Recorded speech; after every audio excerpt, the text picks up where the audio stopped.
Good evening. I would like to welcome you to the City Council meeting of the City of Lenoir for Tuesday, March 19th, 2019. We welcome you here this evening.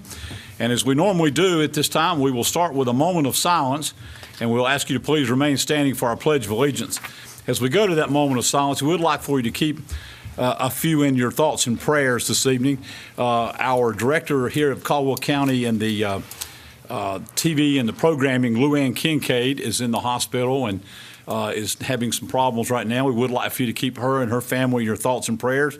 And then also with our TV station here, Eric Stafford's father is also having some issues. And if you would, keep his family in your thoughts and prayers as you go to that tonight. So if you will, please rise, join us for a moment of silence, and remain standing for our pledge.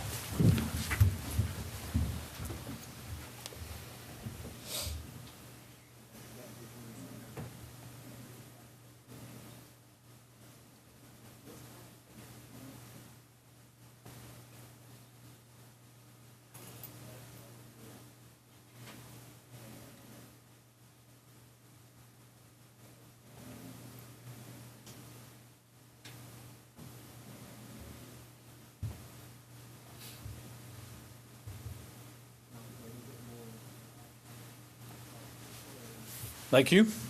We salute the flag. I pledge allegiance to the flag of the United States of America and to the republic for which it stands, one nation, under God, indivisible, with liberty and justice for all. Thank you. Before we get started this evening, we would like to have some quick moment of recognition. First, I'm going to thank and honor our attorney, Mr. T.J. Rohr, who won his age bracket in the Leprechaun 5K over the weekend. Congratulations for that. Thank you. Mr. Rohr has been... First of three, I'll have you know. Age bracket was 70 and below. And below, I'll take that. But congratulations to that. And also, we have, as you see it in the table in front of you, we have some very, very special awards that we are very honored. The City of Lenoir last week was represented at the State Main Street Conference in Salisbury, North Carolina. And we came back with 4 Main Street awards winners, and also a 5th as a champion award winner. So we had actually 5 awards that we won in Salisbury. We kind of were the state champion of the state in Main Street this year, and we were very honored. And I want to say thank you to everyone who was involved with that. Kaylin Horn and Kyle Case, our Main Street directors, and working with, and all of our staff, who all, if without you guys, we would not be able to do all that we do to make these things happen. But we won an award for Best Innovation, moving Lenoir to the 2nd floor, for Best Volunteer Recruitment, Training, and Recognition. And this was, of course, all our volunteers and our volunteer team leaders. Our best, we won Best Downtown Special Event or Event Series with our Carolina Art and Tattoo Gathering. And we won Best Image Building Campaign, which is Together We Create, Building a Better Downtown Lenoir. And then our Main Street champion was for our Main Street volunteers. So we were very honored by all that they do. It's been a great, and we hope you enjoy all the things that are going on in downtown Lenoir now. Also on the table, you will see an award that we received for, that's from the North Carolina Festival and Events Association. That was a couple of weeks ago. We won that for the rebranding and redesign of the website for Smoking in the Foothills Barbecue and Competition for that. And that was another award that we won at a different competition earlier in the month. So congratulations. Thank you to everyone who was involved. Our citizens, thank you for being a part. Without you guys and without what goes on here, we couldn't do the great things that we're trying to do for our community, and we're all very proud of it. City Council, all involved, thank you for all that you do to be a part of this, and it's great to be able to share these great awards for our community. So good way to start off our evening was with a little special notification to that.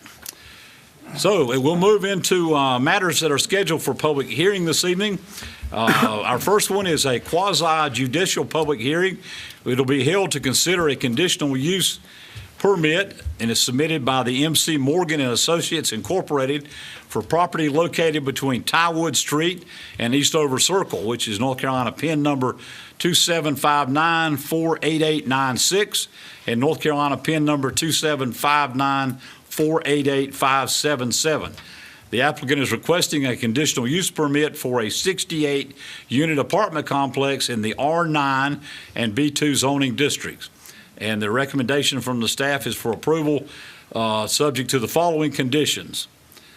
Mr. Ward, did you want to explain anything? Or I can read the conditions and then come back. I guess read the conditions, Okay. and then I'll sort of explain what a quasi-judicial hearing is. That'll be fine. Thank you. The conditions are the development shall substantially comply with the site plan on page 8 of the staff report, inclusive of staff's additional notes and clarifications.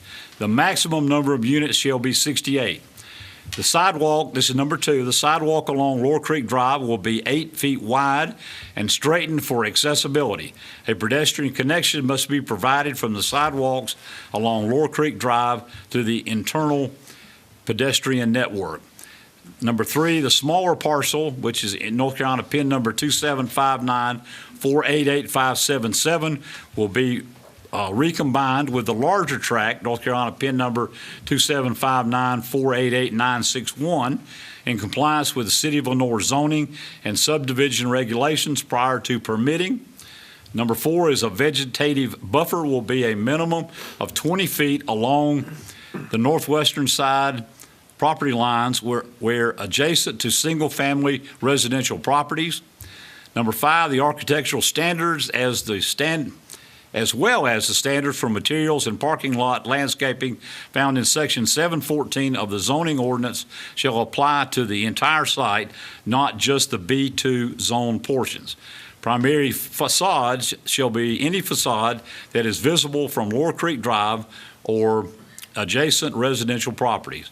Number 6, dumpsters shall be screened off on all sides with dumpster enclosures finished to match the principal buildings.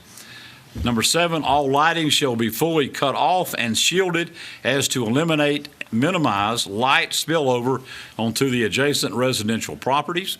Number 8, signage on Lower Creek Drive shall use exterior illumination only, no internal illumination. Exterior lighting shall be directed at the sign face and be fully shielded to prevent light spillover onto neighboring residential properties. Number 9, valid permits must be obtained for this project, and all construction must meet the requirements of the City of Lenore Code of Ordinances, the North Carolina State Building Code, the North Carolina State Fire Code, and any other federal, state, or local regulation that applies.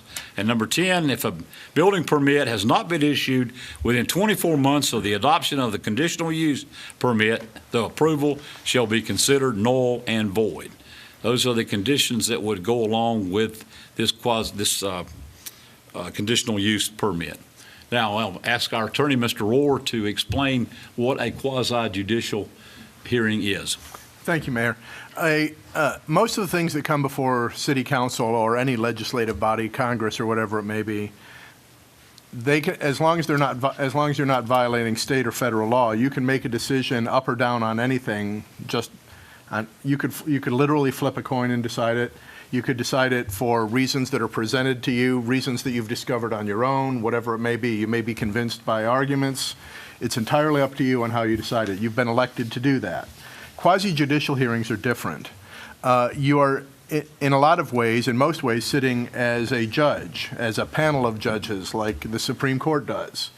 And anyone who would want to have a decision made that way who comes before a judge would want you to be open-minded and not have made any pre-decisions about, not be prejudiced effectively in favor of one side or the other or making one decision or another. So, for example, you're not allowed to do your own investigation into this. You have to wait for the evidence that's presented to you by sworn testimony, so folks will come up here and be sworn to what they have to say to you. And so you shouldn't have gone out to the property yourself and investigated. You shouldn't have talked to neighbors. If anyone tried to call you, you should have said no and then reported that. If someone has reached out to you, you need to go ahead and disclose that so that everyone knows that you're involved. that you've been discussed, someone has discussed it with you. If you had a personal stake in it, you would have to disclose that as well.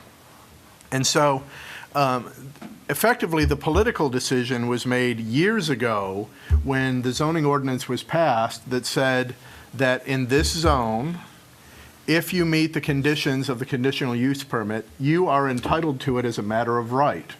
So if the evidence that's presented to you indicates that they have met the requirements of the conditional use permit, under law, you're required to approve it. If they haven't met the requirements of the conditional use permit, or you have some question about that, you could turn it down or offer a proposal to an additional, to more conditions or whatever it may be. But basically, if the evidence that's presented to you convinces you that they've met the requirements of the conditional use permit, you have to approve it. Then they have to actually follow through on the conditions of the conditional use permit. So they have to do the buffering, the exterior lighting, can't be internal, so on and so forth, if those are the conditions you put on the conditional use permit. This is a public hearing, so unlike a judge, where if I were, as a lawyer, were to argue a case before a judge could come back and push me on issues and make other points. In general, you should listen to what the people have to say that have come before you, and then when everyone's had their say, you close the public hearing, and then it's open to the council to discuss the issue, again, sitting as judges. So don't interrupt. It's best not to have follow-up questions. Those are questions that can be addressed later after the public hearing is closed. You could seek additional clarification if you want to. I think that covers everything that I would basically admonish you about a quasi-judicial hearing. So this, in general, shouldn't be an emotional decision for you. It should be based on the facts that are presented to you by sworn testimony or by documentary evidence that may be on. Thank you. Okay, thank you. Any questions of Mr. Ward before we?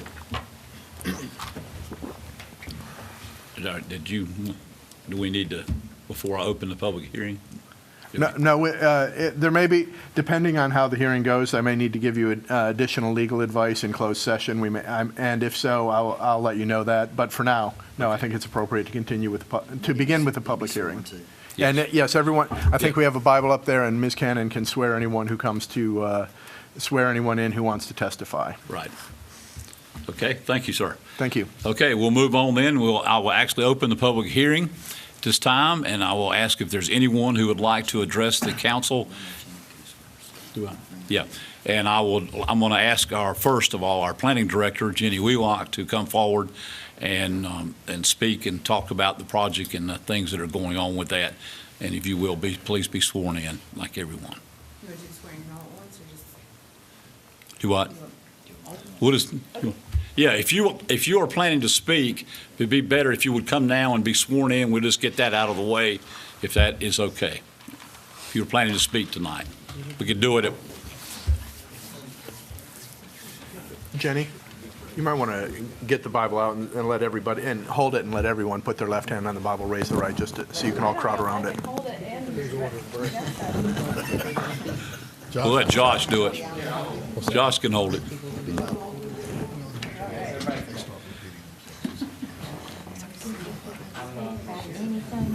Just the apartments. Yep. You ready? Go ahead, Shirley. Make sure it's left hand and. All right. Do you swear to tell the truth, the whole truth, and nothing but the truth, so help you God? I do. Okay, thank you. Gets the job done. Thank you. Now we'll go ahead and proceed with Ms. Wheelock. All right, good evening. I'll just go ahead and state for the record, the staff report that's in your packets, if we can put that in the record, and I just will say that everything in here is true to the best of my knowledge. We have prepared draft findings of facts that you could choose to use and then could choose to modify throughout this process. Those are on page 5. I have a very brief presentation, kind of present some information about the project. It's a 68-unit multifamily development. The property is split zone between the general business district and the R9 multifamily residential district. It's located on Lower Creek Drive, but there's an access easement that provides access to Wilkesboro Boulevard. That's the property. I think we're pretty well familiar with that location. That's where the zoning falls on the property. The red color or pink color on the map adjacent to Lower Creek Drive, that's the residential, and the orangey color to the south is the business portion. And this is an aerial photograph. I put this in here. I thought it might be useful for us to talk about if you have specific questions, but that's just the general vicinity that it's located in. And there's some site pictures from Google Maps of the picture on the top is the view looking south from Lower Creek Drive, and then the picture on the bottom is looking north from Wilkesboro Boulevard. You'll recall that we've sort of done this before. There is an existing conditional use permit, a valid approval on the site. I think it's valid for maybe 2 more days because it's running up against that 2-year time frame that we put on these. But this is the request from 2007. This was the site plan proposed and approved at that time with 58 units. This is the site plan that is proposed now. You can see that there is access to Wilkesboro Boulevard. I'll just note that I don't believe that they've gone through DOT permitting yet, but that driveway connection, even though it exists, has to be re-reviewed by DOT for the additional trips, and they may make recommendations for geometric improvements or not. The clubhouse building is a smaller little building adjacent to Lower Creek Drive, and then the buildings are actually split, and I'll get into that in a minute. So this is the elevation for the buildings that face Lower Creek Drive. Let me see if I can. So this is the clubhouse elevation. There's the front and the side elevations, and then these are the apartment units. And you can see that from Lower Creek Drive, this is what you would see looking down would be a 1-story building. This is actually a breezeway open, so it helps break up that mass. But then from the back side, they're actually 2 stories. So they use the terrain of the site and the grading to create a more context-sensitive way to put this density onto the site. So you can see these are the buildings here that are split. This part's 1 story, that part's 2 story. These are the section drawings. And then moving further south on the site, the next set of buildings would be 2 stories on the portion that's facing towards Lower Creek Drive, and 3 stories on the back side. And that reflects the terrain, which is higher up here, and it actually gets lower as you move down the site. So that building there, this portion is 2 stories, this portion in the back is 3 stories. And then the remaining buildings down here, which are in the B2, the commercial district, are 3 stories. So you can see there's the 2 and the 3, and then the 3-story buildings. Oh, this one's the 3-story. Fully 3-story buildings. I wanted to speak a little bit about traffic because this always comes up when we've got projects like this. I wanted to provide some information to council about the existing situation out there. Wilkesboro Boulevard, right now, DOT traffic counts put at about 23,000 daily cars west of Lower Creek Drive and 18,000 east of Lower Creek Drive where it comes in. So essentially, there's more traffic closer to US 321 than there is moving further east. With a road like this, your standard carrying capacity, and really this is very dependent on intersections, which this number doesn't reflect, is about 36,800 cars a day. So even though it's a heavy traffic count, we're well below what sort of that maximum carrying capacity according to DOT would be. Lower Creek Drive is 3,500 daily cars. Your standard for a road like that's about 10,000. Some communities would set it lower for livability. We don't have a set standard here. I put another number in there, the 1,900 vehicles per lane per hour. That's like where you are standing still. There's a huge amount of traffic that we don't come close to touching. But that's just for context. The proposed project, there's different ways to calculate this. The ITE has set standards for how many trips an apartment generates versus a garden apartment versus a rise apartment. So about 448 daily trips. We make an assumption that we would split it between two access points, putting about half of the traffic going southbound and half going northbound. The actual split may be actually more to the favor of sending more traffic south towards Wilkesboro Boulevard. So the way that we kind of analyze this, or what I do, is I look at what are the impacts of this project above and beyond what the impacts of a by right build-out scenario would be. So we're not talking about land that has no development entitlements, that they can't do anything until they get permission from this body. We're talking about land that could be developed tomorrow for the variety of uses. So you can't really consider the impacts of the project as being the entire amount. It has to be kind of comparatively of like, how much more does this development put on than a by right scenario? So our by right scenario, looking at the acreage there and the way the zoning is, instead of putting something crazy to y'all like it's going to be a McDonald's 24-hour drive-through, even though that could be built on the southern half, realistically it won't be. So 25 single-family homes is sort of my conservative. That's what would fit in the R9 and the B2 as single road, probably with a cul-de-sac kind of thing, would be a potential development. The comparison there would be about 175 trips, and probably all of them would go on to Lower Creek Drive because it wouldn't be cost feasible to put that second connection, and they wouldn't need it. Fire code wouldn't require it at that level, and it's a very long, connection to build out. So you're looking at maybe a 6.5% increase on traffic on Lower Creek Drive compared to maybe a 5% increase under a by right build out scenario. So, it's more trips. You would have 68 units that would be putting trips onto the network that you don't have. But this is the reason why we don't require a full-blown traffic study, because there just aren't enough trips to make a difference. The traffic really needs to be analyzed more on a regional level with all of the background traffic. To that end, we do have two projects that have been in sort of high-level feasibility studies with DOT to do access management for 18 and 321, the way we've talked about in some of our strategic planning retreats. Those projects are actually going forward to the spot prioritization process, or the STIP prioritization process in the next month or two to start competing for scoring. So we are looking at congestion on Wilkesboro Boulevard.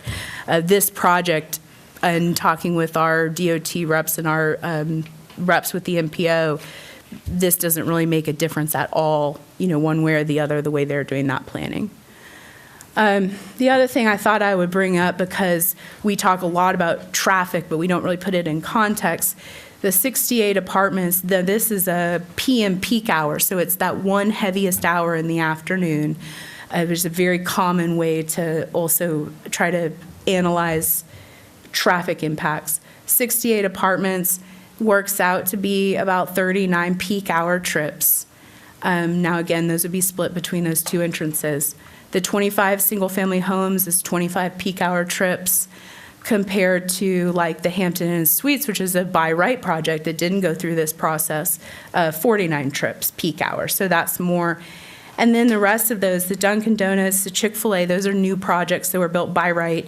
The bank that's right south of here, banks are very high traffic generators. The Aldi grocery store and gas station, obviously, those are the highest traffic generators. We do a 60% reduction for pass-by trips for those, though. So, like, I think Sorry. it might be a good time. We know what by right means, but there may be people watching or people in the audience Oh, who sure. don't know what by right means.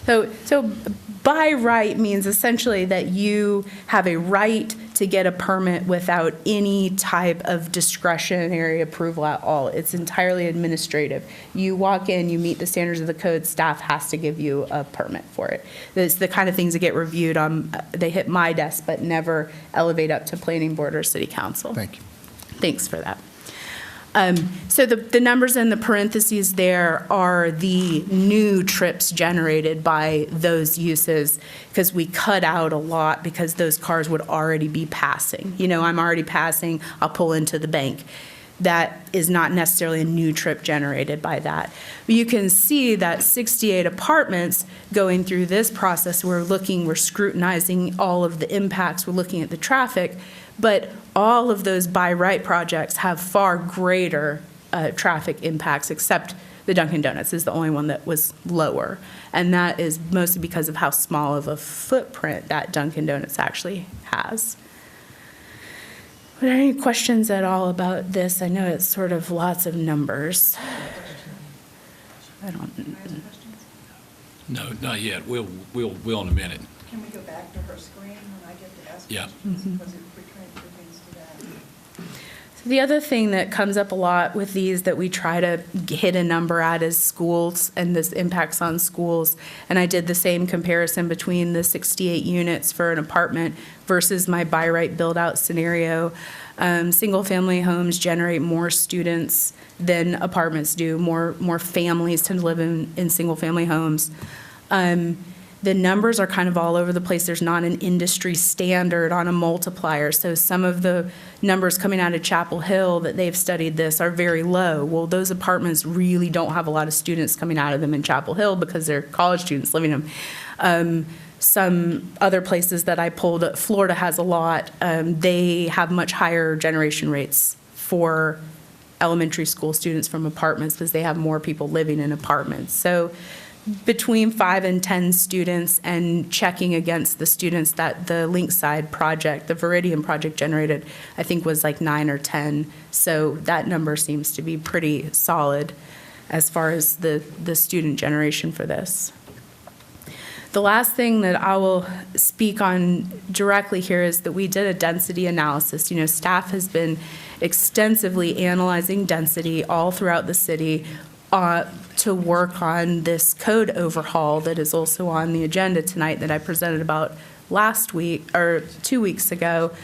And that actually sets up a scheme where we start to define density limits within the code, that when you ask for a conditional use permit, there is some guidance on the maximum appropriate density in the various zoning districts, which I think actually will help this body out quite a bit in trying to parse those decisions for the quasi-judicial items. This project does represent a maximum density that would be allowed under the proposed code amendments. It would still require a conditional use permit for this level of intensity in an R9 district. The applicant actually had proposed more units than this and voluntarily revised their program down when I was telling, I said, well, look, we've already done this analysis and I think this is too intense. Can we bring it down lower to a place that's more appropriate for the zoning and more in line with what we are recommending moving forward? So he actually revised his program down to the 68 units, and now this would also meet the standards under the proposed ordinance, which are stricter than the ones in today's code. Now, he can follow the rules in place today. There's a permit choice rule, but as far as a discretionary permit, I think that's a acceptable way that you can make your recommendation. So I did that analysis, and it does work out in line with what we're looking at. And I'm available for questions. I will go ahead and submit a copy of my presentation for the record to the clerk.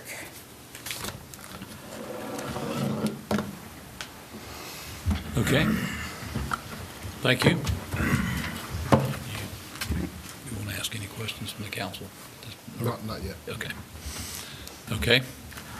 I would ask if from the developer if he would come up and speak at this time.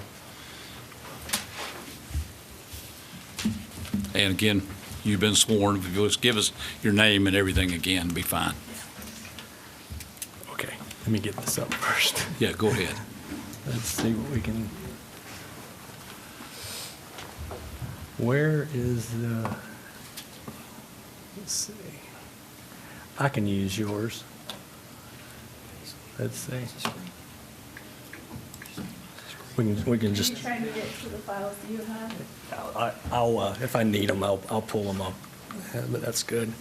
I'm sorry. Mark Morgan, I am the president and owner of MC Morgan and Associates. Currently live in High Point, North Carolina. Thank you guys for taking a few minutes to listen to what we've been working on for about 9 months now. As you can see, with the city and some of the history behind this particular site and what we wanted to do with the development. There you go. Somebody's working to pull up the site plan. Again, I'm in the apartment business. I am an owner, developer, property management. We have all that underneath one umbrella. This is what we do. We do this across the state. I've been doing it for about 25 years. Excuse me. As you can hear, what we heard from Jenny about, I guess the 9 month that we went back and forth about what we were trying to do on this particular site with the split building. Does everybody understand what we're trying to accomplish with that? Was really to, in your comprehensive plan, you have this particular area as your transitional zone. So we're transitioning from, higher density. This is a classic example of a higher or a higher density use, and then you're moving into a single family. So one of the questions that kept coming back last year, if a lot of you were on the board at that particular time, of just being more residential in character. And so what my design team looked at it, and we went through a redesign on what existing or what was previously done, and then looking and making sure that we meet the neighbors' concerns as much as we could. I think what we did is we came up with what I would consider a great plan for what we were looking at doing on this particular one. The plan itself, I'll go through specifics on, and this is actually in your packet, but I'll pull the packet so we can go page by page. Let me pull this. We've got too many pages.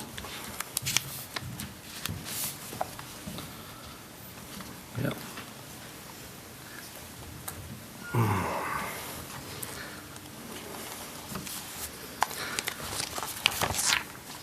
So this is exactly what you have in your packet.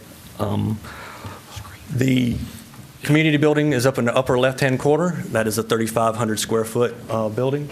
The amenities that we have on the site, we have a small playground, a multi-purpose room in the community space that's only used for the community itself, covered picnic area on the site. We have sidewalks and sitting areas throughout that particular location. In the community center, we also have a computer center for the residents. The breakdown for the units themselves, we have 11 one-bedrooms, 33 two-bedrooms, and 24 three-bedrooms, anywhere from 750, actually 748, to almost 1,200 square feet. That is the development itself. The buildings, as you can see, this is my layouts of some of the buildings that I've done, and this is actually in down in Hudson, development that I did about 10 years ago. I guess we just, let's see if we can get this one to go. Oh, okay. So this is it. This is that split building that we were talking about, to minimally, specifically the rooftops. It looks like a single family, or it looks like a single story as you drive down the road, and then the back side is what we're looking at. So from Lower Creek, this is what you would see, and then that would be an open void. So this will kind of break up the building. This is a development that I recently finished. Got COs last Friday. So, again, I do this all over the state. This is a clubhouse. This is the backside of a clubhouse. Interior of the clubhouse, as you can see, well-appointed vaulted ceilings, wood flooring. This is for our tenants. This will be where the site manager is on site. This is a kind of a kitchen. It's not finished yet, as you can see. We're still working on putting some things together. Mr. Morgan, could I ask Yes. you to speak up, please? I'm sorry, I'll lean in there a little bit. Himmel Greens is a two-bedroom or a two-story building, so I'm kind of showing some of the product that we're looking at. So again, we are in the construction business, so this is what we do. This is kind of an overlay of a larger market rate building development that we've done in High Point. So this is what we do. I want to make sure that we're kind of familiar with what we're wanting to do. What I'd like to do for just a few minutes is talk about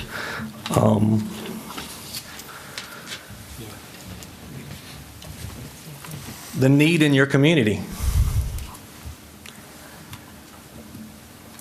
I've been doing this for 25 years. A city of your size, the need is probably one of the highest needs in the state of North Carolina. Period.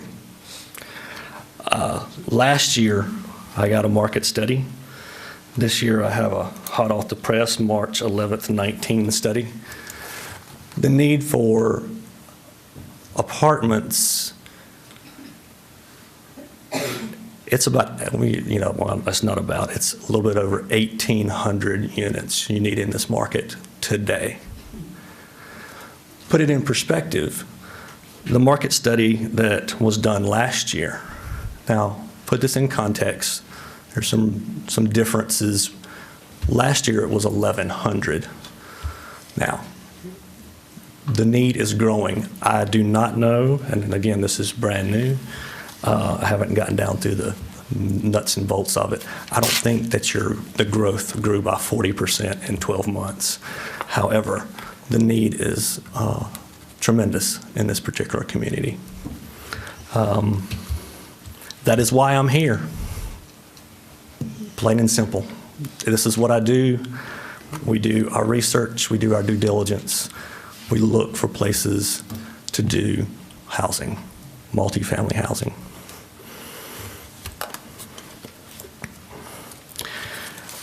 I do want to put in record one of the questions that came up as it relates to traffic. I do have a traffic study, so you don't have to listen. I mean, this particular one was done on February 4th of 2019.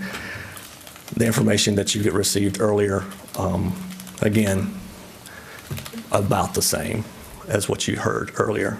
This particular one was for 74 units, not 68, so there is a little skew, but you can actually see. And this is with Davenport, and they are one of the premier transportation engineers in the state of North Carolina.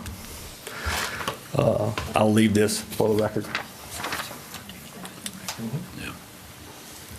Mr. Morgan, could you also put the housing study in that you were talking about? I would love to put that housing study in there. Yes, sir. I might recommend that those be circulated to council so they can consider them. Okay. You want this now? Pass it, we can start it here. It's a dry read.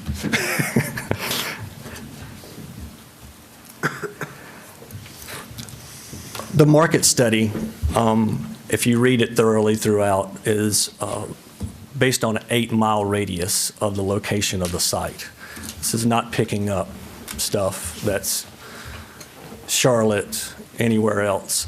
The PMA, which is called the primary market area, for that particular study, was about 8 miles from here. It did not go all the way down 321. It stops somewhere around Hudson, if I'm just going from memory here. And so that's the need. Who lives in my apartments? It's a great question. In that particular study that you have,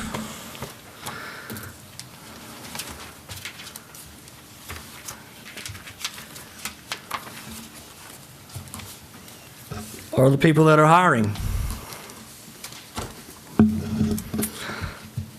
Now, this is, again, Workforce Development Board, Western Piedmont, and so they pick up within like a 4-county region within where you are as far as as far as housing, as far as jobs. What jobs within the past 90 days, and this is on page 23, the past 90 days, heavy tractor trailer drivers, 195. Registered nurses, my favorite. Love them on my site. First line supervisors in retail sales, 67. Nurse assistants, 58. Retail salespeople, stock clerks, first line supervisors at the production, 40. Customer service representatives, 38. Those are the people. That's in the last 90 days. I work for Workforce Housing. That's what I do. That's why I'm here. I can't state that any more definite about the need that you have and why I'm here. We have gone through extensive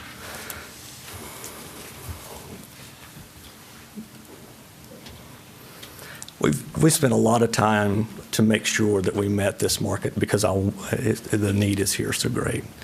I just want to say that to all of you. I think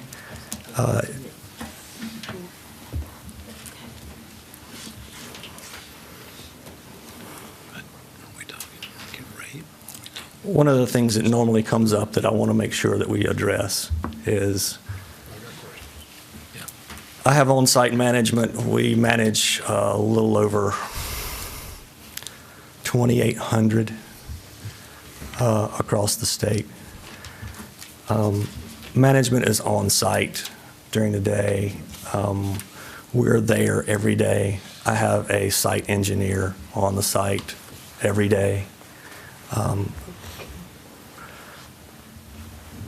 Our management is not perfect, but we are a fairly sizable organization that has a process in place for managing apartments. That's all we do.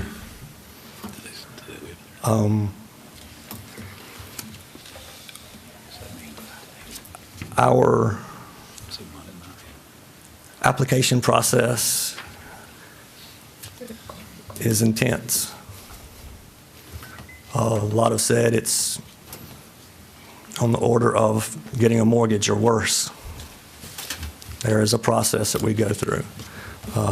We go down to a Class 2 credit and criminal. And we also, with our financials, we know a lot about our tenants. That's just where we live today, and the reason why we're doing the processes, which we are, is just to know everything we can.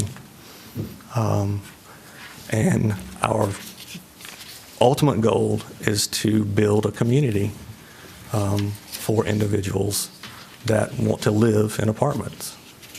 And there is a great number and a great need for that here in this community. What I'd like to do at this particular point is to save some time to be able to answer any questions that come up and rebut against any at the necessary time. Anybody has any questions for me at this time? We're going to hold questions till after all. Okay. Thank you. Thank you. Okay, thank you, sir. We're in the public hearing section, so if it's time, if you would like to address the council and you have been sworn in, please come to the podium, give us your name at that time again, and address. And please for the sake of time, get your comments as quickly as you can for us. We want to hear what you have to say. I'm not trying to cut you short in any way, but please let us know what what you would like to say, and try to get to that point as quick as we can, if you don't mind. So we do have a number of people that will be addressing the council at this time. So.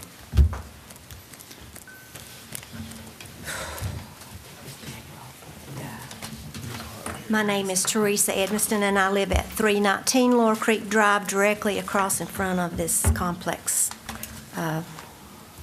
deal. I'd like to start out with an editorial that was printed in the News Topic just a few days after the last time we had this discussion 2 years ago. Put brakes on low-income housing. Not all population growth is created equal. Lenoir City officials seem to believe otherwise because they have yet to make any other public case for continuing to approve low-income apartment complexes. More importantly is the overall trend, which is disturbing. This is the 5th time in less than 4 years that a low-income development has come before the City Council and received approval. This is happening in a city that has not had a market-rate apartment complex built in decades.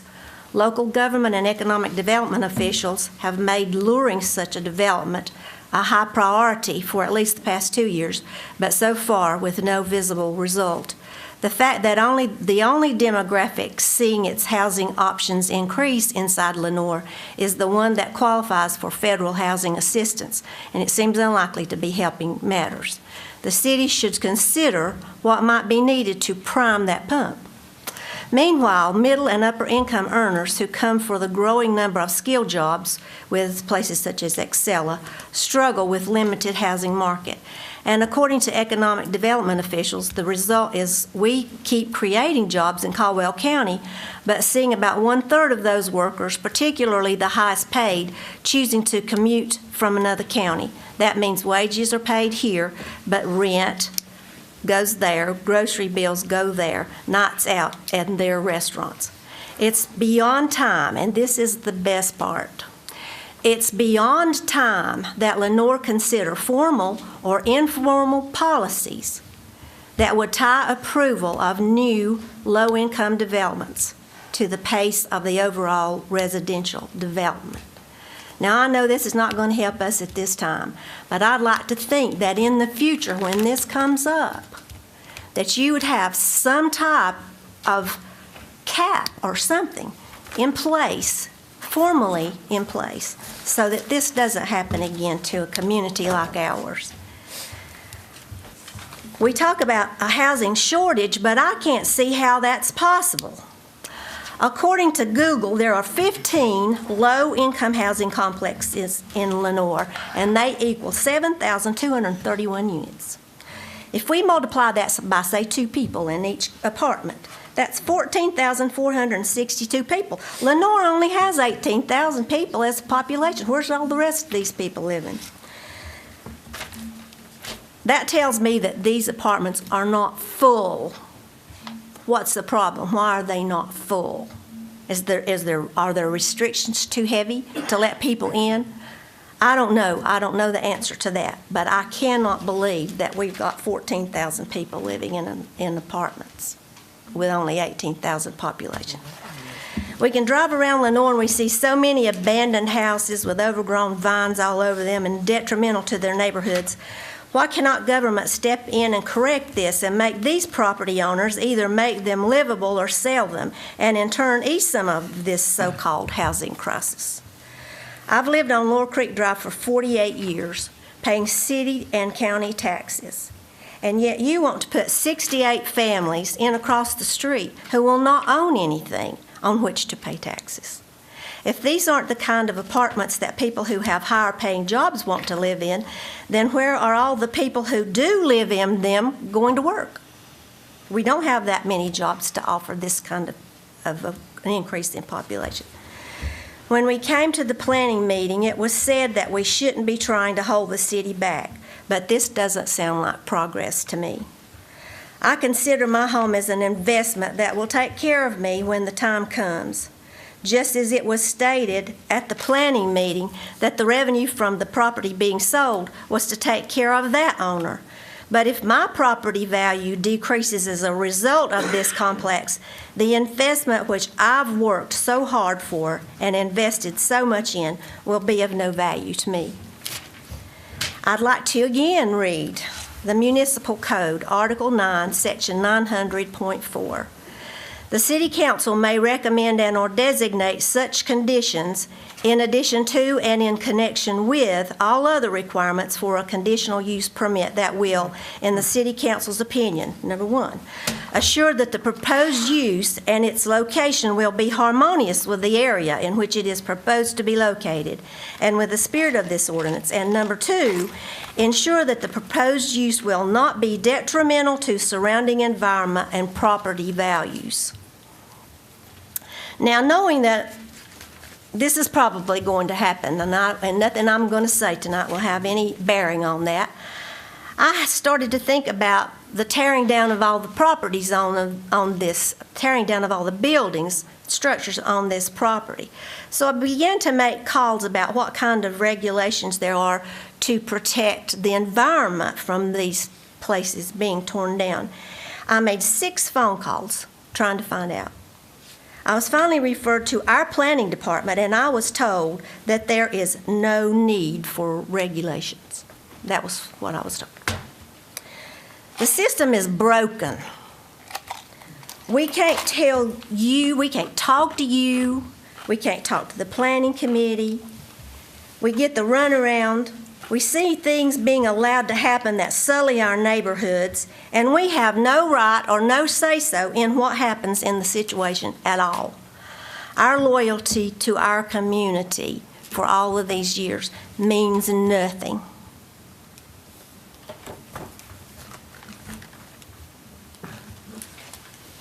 Okay, thank you. Next, please.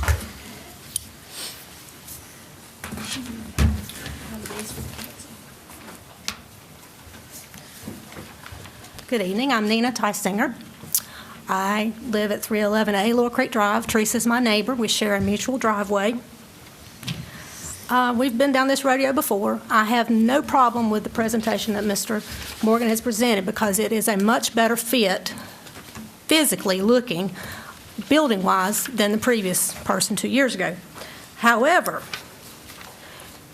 the right-of-way that is coming out of that property on Lower Creek Drive is 35 feet from my driveway. It is directly across from our designated right-of-way. That right-of-way was put there in place probably back in the 50s or 60s. There's never going to be a road down in there because it's family land. But it was made there in case it got sold off. So, you know, I've got a 92-year-old father-in-law who's still driving. He would pull up the driveway and may not even think that there's a road across the street with the traffic coming out. It almost, to me, feels like that was saying, we got you now. You can't do anything about it. We're going to come at you since you've been speaking out about this. Teresa and I both, and Jesse, we all, it's our neighborhood. We live there. You don't. But I fight traffic every day. Yeah, not like Charlotte traffic, but when you have to sit and wait till you got a string of cars coming from the school and a string of cars going the other direction to the school. And I know there's a traffic issue because they did a traffic count a week or so ago. The meter's back out again today. Why? There had to have been some kind of result they didn't like. But I asked for you to look out for us because 35 feet between my driveway, and if you look at the pictures, the first one there, it shows the driveway. The second one shows it looking towards our driveway on the left and the property on the right. When you go to the second sheet, you can see the long distance there heading back towards Lenore. And if you look at the bottom picture on the second page, those two trees there, that is the right-of-way. There's never been a street there and there won't be. But as you can see, it's 35 feet from my driveway and Teresa's and my father-in-law's. The last page shows the overview of overhead. And I don't know why the clubhouse can't be put on the other side and move that driveway to save us and protect us. It's like nobody cares. But if somebody gets injured there, in my family or neighbor, it's not going to be a pretty picture. And I don't want to go revisit this again. I ask for you to please see if this can be moved, because you would not want it that close to your own driveway. It's not like it's a driveway of a house. This is a complex of 68 apartments. And there are apartments right now that have one entrance only. Viridian's got one entrance. Skyland's got one entrance. Cedar Hills has one entrance. Why do we have to have one on our side? If that driveway wasn't there and it was only Wilkesboro Boulevard, we wouldn't be having this conversation. Thank you. Thank you.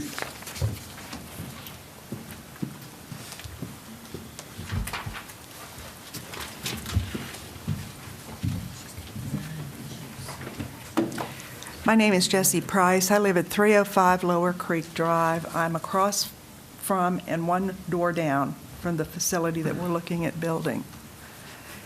I have a couple of questions. I am angry. I am partly angry for the way we were treated when we went to the planning meeting. It was obvious we were not welcome there. When I walked in, they're sitting up there whispering, and I hear them saying, "Why are they coming so early?" Well, maybe because this is affecting our life in a big way. Maybe that's why. So I'm angry. It's not directed at you all, but I'm still angry from that. My first question is, who is our advocate? It seems like the people that pay taxes and have bought homes there should have an advocate in this. The seller has the real estate agent. The builder has Ms. Wheelock, and it sounds like everybody else in the city government. And we are kind of out here on this raft saying, look at what you're doing to us. And as Nina just said, nobody cares. That's exactly what's coming across to all of us. And that's the human factor. It's great that it's just a perfect property to do all these things to.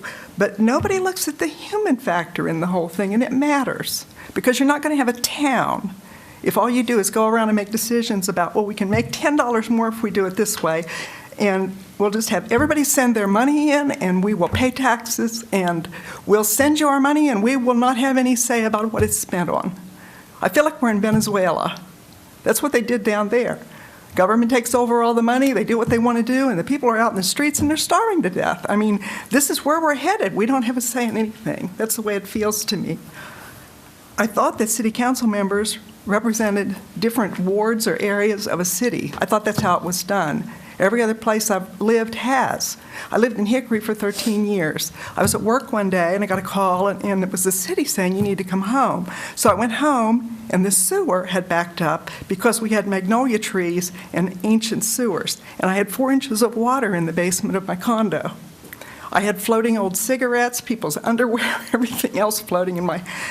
And I was sitting on my steps and I was kind of looking at the turn that my life had taken, and a lady walked up to the door and she said, "I'm so-and-so," and she said, "I am your councilwoman." And she said, "I am so sorry that this has happened to you." And she gave me her phone number and she said, "If there's anything I can do, please call me." And what we've heard here is, no, you can't talk to anybody about this. You have to not say anything. Even though there's been a lot of conversation who's gone on among all of you, we're not allowed to talk to anybody because it might show bias on the part of somebody. And I'm feeling a whole lot of bias from here. I'm not feeling the love at all. I'm really angry.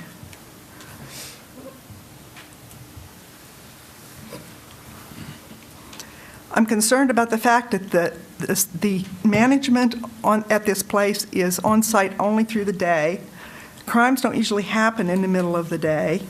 I am worried about my home value going to crap because when I was looking to buy a house and I'm driving around and I'm looking, this would have been a deal killer for me. To look at this house that I'm living in and look across there and see what's over there and say, oh yeah, I want to live next door to that. I wouldn't buy my house. But once it's built, we're stuck with it. And there may be people that this decision isn't affecting now. Once we build it, we're stuck with it. So if it's a wrong decision, if it's a bad fit or whatever, we're stuck with it. Can't go in there and tear it down. It's just, it's mind-boggling to me. I'm bothered by the fact that we've chosen to completely do the zoning rules at a time that we are distracted over fighting over this apartment complex. The zoning rules, and am I allowed to talk about those now, or is that a different part of the meeting too? It says, the intent is to move away from contentious quasi-judicial public hearings while establishing fair density and design standards. So what this says is, we want to be able to just do what we want to do with you, and we don't want to mess with you coming in and us having to listen to you. That is the message that comes across to me in that, and I don't know how else to take it. So I think that it's poor timing to redo all these zoning things. It says here they can put all these things in my area where I live. We can put daycares there. We can put cell phone towers. I mean, really? It doesn't seem like there's any end. Let's bring it all over to Lower Creek. We've got 2 grocery stores in town. They're both out there in the mess of traffic on Wilkesboro Boulevard. We're not looking to do anything there. All we want is fast food and low-income housing, and that's what we're dragging into the town. And it doesn't seem like it's an upward moving momentum. If I want anything special other than generic whatever, I have to drive to Hickory to get it. Why don't we recruit a grocery store instead of fast food places and whatever? I have statistics here from the Lenoir Police Department on police calls in 2018. They gave us numbers for Skyland Apartments, for the 300 block of Lower Creek Drive, which is the one that we live in, and we're having this monstrosity built across the street, and the Viridian Apartments, which is, and to follow Nina's point, when I pulled out of Lower Creek the other day, I noticed that their outlet is directly across from Lower Creek. So we've got 6 lanes of traffic there, turn lanes, everything else, and now we have driveways across from the new hotel, which seems like that's a careful planned thing too.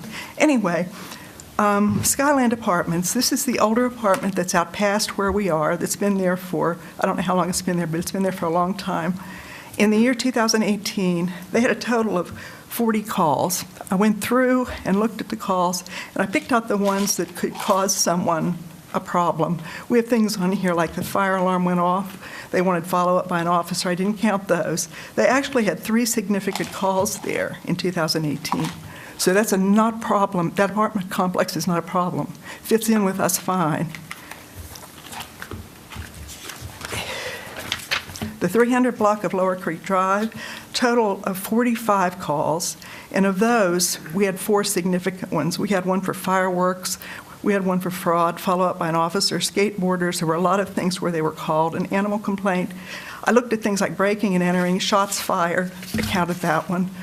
And at Skyland Apartments, domestic violence disturbance, drug violation, and larceny were the 3 that I thought were pertinent. So we had 3 at Skyland Apartments, and we had 4 significant ones on Lower Creek. Viridian is an apartment, condo, whatever, that I think we could compare with what we're looking at building. It's not the same shape, but it's the same clientele pretty much.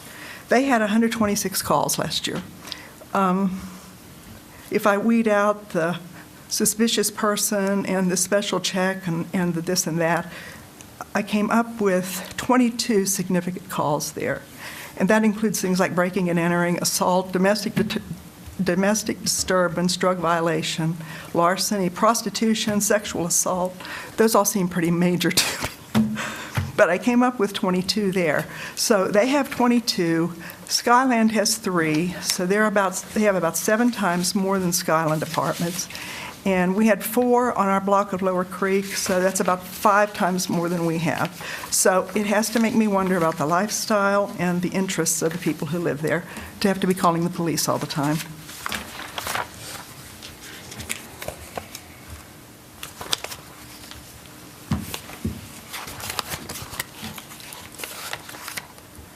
I think that's all I have. Thank you very much. Thank you. Anyone else?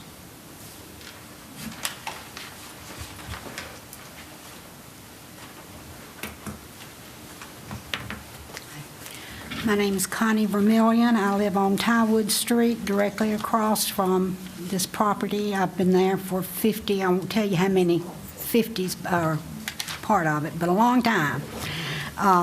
Currently, along the 6/10 of a mile stretch of Lower Creek Drive from Wilkesboro Boulevard to Lower Creek Elementary School, there are 37 single-family homes, 34 units at the Skyline apartment complex, and 6 townhouses beside the school, making a total along this half-mile stretch of road of 77 households beside the school, making a total along the half-mile stretch of 77.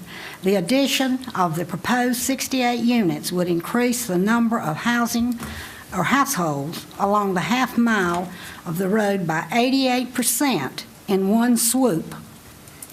It is ludicrous to state that increasing the number of households in a half-mile distance by 88% would really have no impact on traffic, as stated by the city director, Jenny Wheeler. Increasing the number of households by 88% would inevitably increase population density, traffic, and noise.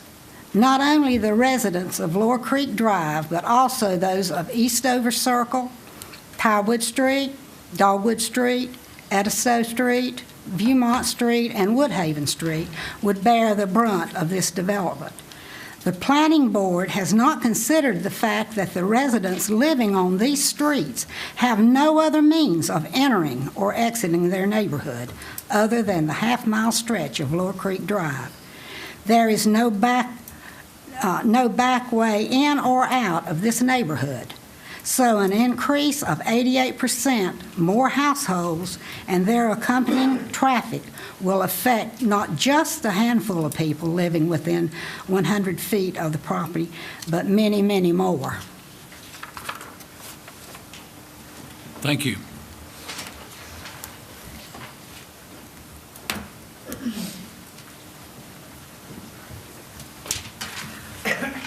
My name is Grace Caudle. I live on Eastover Circle.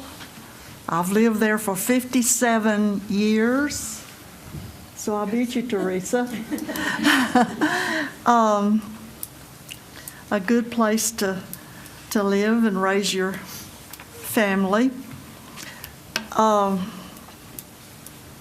One of the city councilmen indicated to a resident that when considering a permit request such as this, the city council can only look at whether the project meets the 8 points outlined in the permit application, not whether they think it is right or wrong.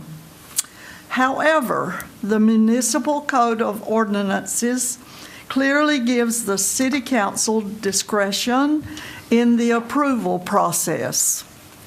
Article 9, Section 900.4 through 900.42 of the Municipal Code of Ordinances, Appendix A, Zoning, states that the City Council may recommend and/or designate such conditions in addition to and in connection with all other requirements for a conditional use permit that will, in the City Council's opinion, assure that the proposed use and its location will be harmonious with the area in which it is proposed to be located, and with the spirit of this ordinance, and ensure that the proposed use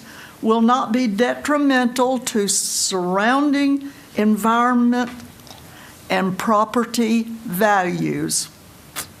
The proposed project would radically change the balance of single-family homes to apartments and townhouses, which has remained fairly equally balanced and stable since the 1970s within this half-mile stretch of road, into a situation in which the number of apartments is nearly triple the number of single-family homes. This project would drastically change the entire character of the existing neighborhood. The planning board should very carefully weigh whether bowing to the commercial interest of an out-of-town developer is more important than preserving the interest of this long-established neighborhood of tax-paying citizens. And if the planning board chooses to ignore this, the city council has the ability, under the municipal code of ordinances, to block it. Thank you. Thank you.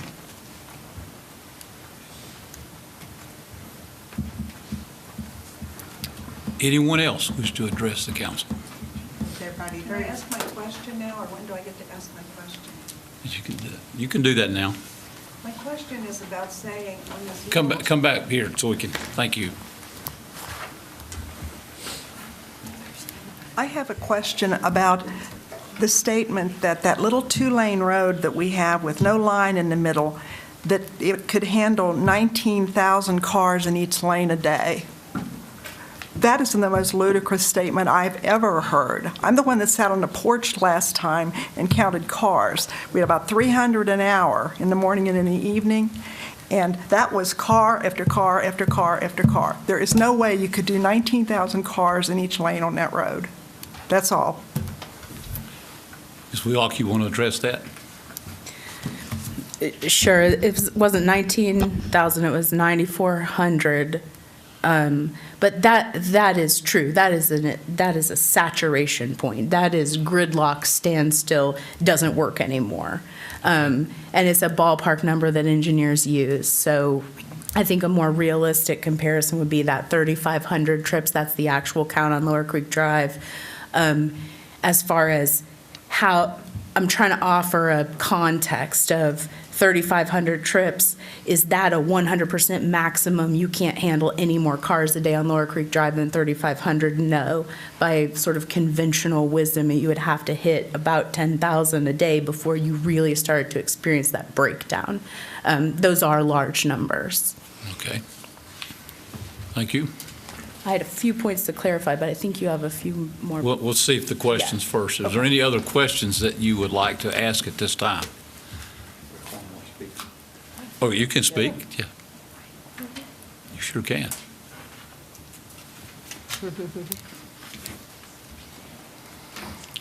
Thank y'all for putting up with us tonight. I'm Lida Martinot. I'm representing my husband, Silvio Martinot. And I just have a few things to say. These ladies have really worked hard and really looked up all their facts and what have you, and I have to commend them. You know, they have really done a great job with that. And I hate that they're so disturbed about what's coming. They're really, really nice people, and they're good people, but still, it's been zoned for this for many, many years. And my side of it is, I understand where they're coming from, and I understand how they're angry. But I'm also frustrated and angry because we have obeyed the laws. We've paid taxes. Silvio has kept it mowed. He gave the bypass down there for the Highway 18. I don't know if y'all know that or not, but he gave that free and clear back in when that road was built. Cut our property in half. He gave the fire department out here, give them the land for that. He served on city council. He's been in Rotary for, I think, since he was 21, and he's going to be 93 next month. But he and I both have put back into the communities. We've been good Caldwell County residents, city residents. We both volunteer and put back out to the community. And we have held on to this land. And Silvio's 91 now, and he would just like to see something from his inheritance from his parents. Now, granted, somebody said to me last time he has partners, his niece and nephew. His brother died, and they get half and we get half. But that's beside the point. it doesn't seem to be fair for it to be zoned for this, and us to know it to be zoned, and be offered this kind of money for it, and to help. I'm going to have to start having care for Silvio, home care, and it will go a long ways to help pay for that. And my need is maybe not as strong as their need to not see it, but it's the law. Am I not right? It's zoned. Are we doing anything illegal? Are we wrong to want to see a profit from our land? And on the thing about the traffic, I must be one of the luckiest people that drives out there, because I'm out there at all points of time. I've never had to wait on more than 2 cars any time I've been out there. I haven't. I'm not lying or exaggerating. I've never had to wait on more than 2 cars. And sometimes, and most of the times when that is when school lets out. Now, if you turn left and come off down at, out of our park and go down, getting out down there is a real bad thing. But when I leave the farm, I turn right most of the time and go up by the school and go down and come out by the light. And 2, we're going to have 2 entrances. So all these people are not going to be coming on the Lower Creek Drive. Why would you want to go up Lower Creek Drive and go down to that thing when you can go down the main one and come out on the highway? Why would you want to go out of your way? But anyway, I just ask you to be fair to the homeowners also. And I really hope that you make a decision. Last time they put so many restrictions on it that it made it impossible for the builders to build. Well, that's just a different way of going around and stopping something. But I feel like we're entitled to make a profit off of this commercial land that we have. And you know, let's face it, everything's going that way now. If it don't happen today, it'll happen tomorrow, next year, or the year after. And it's going to happen. So why not let Silvio see? Why not let him have his due? Thank you. Thank you. Anyone else that would like to address, or any other questions that you want to ask at this time? I'll keep the public hearing open for a few more minutes. When I close it, we will not address any more comments from the floor when we go to the council, but I'll leave it open and let Jenny address at this time. There were a couple of points that were made during the comments I just wanted to clarify.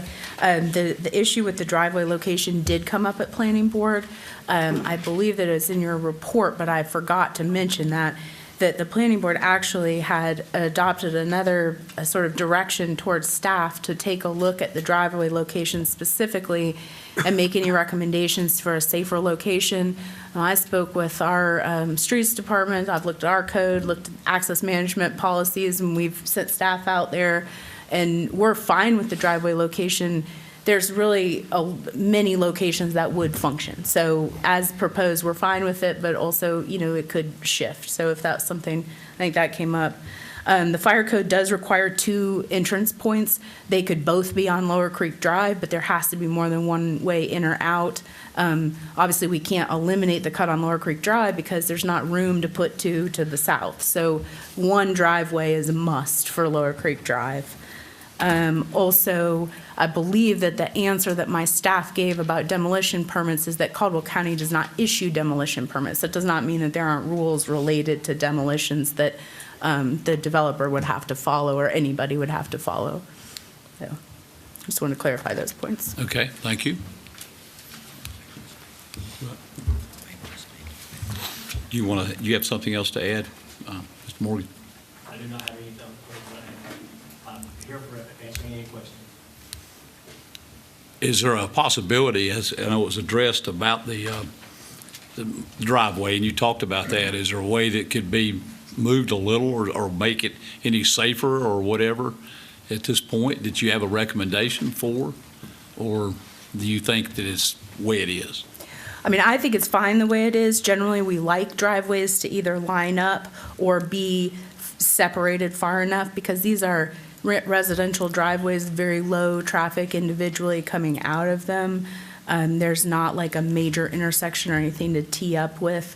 There really isn't a one driveway point that stands out as being the right location. So I think this makes sense. I think the suggestion to shift it over would probably also work. I haven't looked at it specifically. That is the area where we're requiring some buffer yards, so, you push Right. more traffic towards, that. Jenny, Okay. while you're there, I have a question. If we can ask Jenny questions Yes, now, or are you going to you close can. the hearing? No, let's go ahead while we're in the Okay. open, in case How fa- something else comes up. How far back from Laurel Creek Drive are the closest buildings? Ooh, that's a good question. I don't know off the top of my head. I couldn't tell from the drawings. It's got to be 35 or 40 feet, depending on what that setback in R9 is. The developer may be able to answer that. 60 feet. Thank you. That's all I had of Jenny. Okay. Any other questions of Jenny? I will make a comment before we close the public hearing to say, we've been said that we are not, you're not allowed to address and we're not allowed to talk with you. This is the only time that exists with this council, and that's when we're in a quasi-judicial setting, which Mr. Rohr, our attorney, explained to you. I don't know of any other time where we're not approachable. And that's state statute. Yeah, that's right. That's state. law. That's right. It's It's not law. our, it's not our policy. That It's is, not, yeah, that it's is- not our we're policy. bound by the laws of North Carolina when it comes to quasi-judicial hearings. It's not that we don't want to. I hate conditional use permits for this very reason, because when we hear these things, we don't have a chance to do our due diligence ahead of time. We have to gather it tonight, as Mr. Rohr said, like a judge would. A judge is not going to go out and speak to a defendant or a plaintiff prior to a trial. You would want that impartiality. And so I don't like it. And part of, if I may address the comment that was made, but without this quasi-judicial hearing and a conditional use permit, we wouldn't be going through this. It's zoned. They could be going in right now and doing what they want to. So this does offer some protection. And I got some trepidation about doing away with it. I don't like them.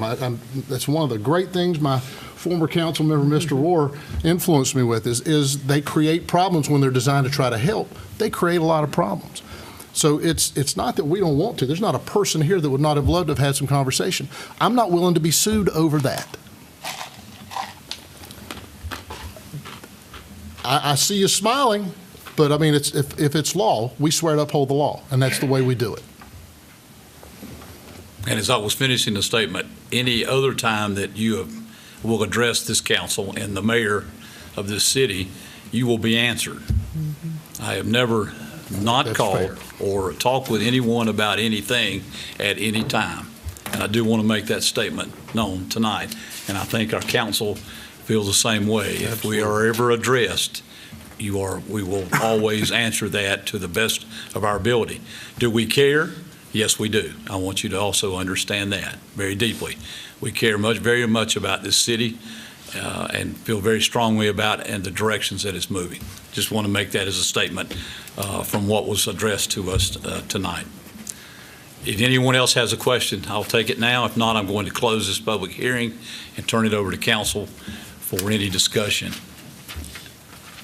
If seeing no one, I will close the public hearing. Now turn it over to council for any discussions or comments, questions, motions.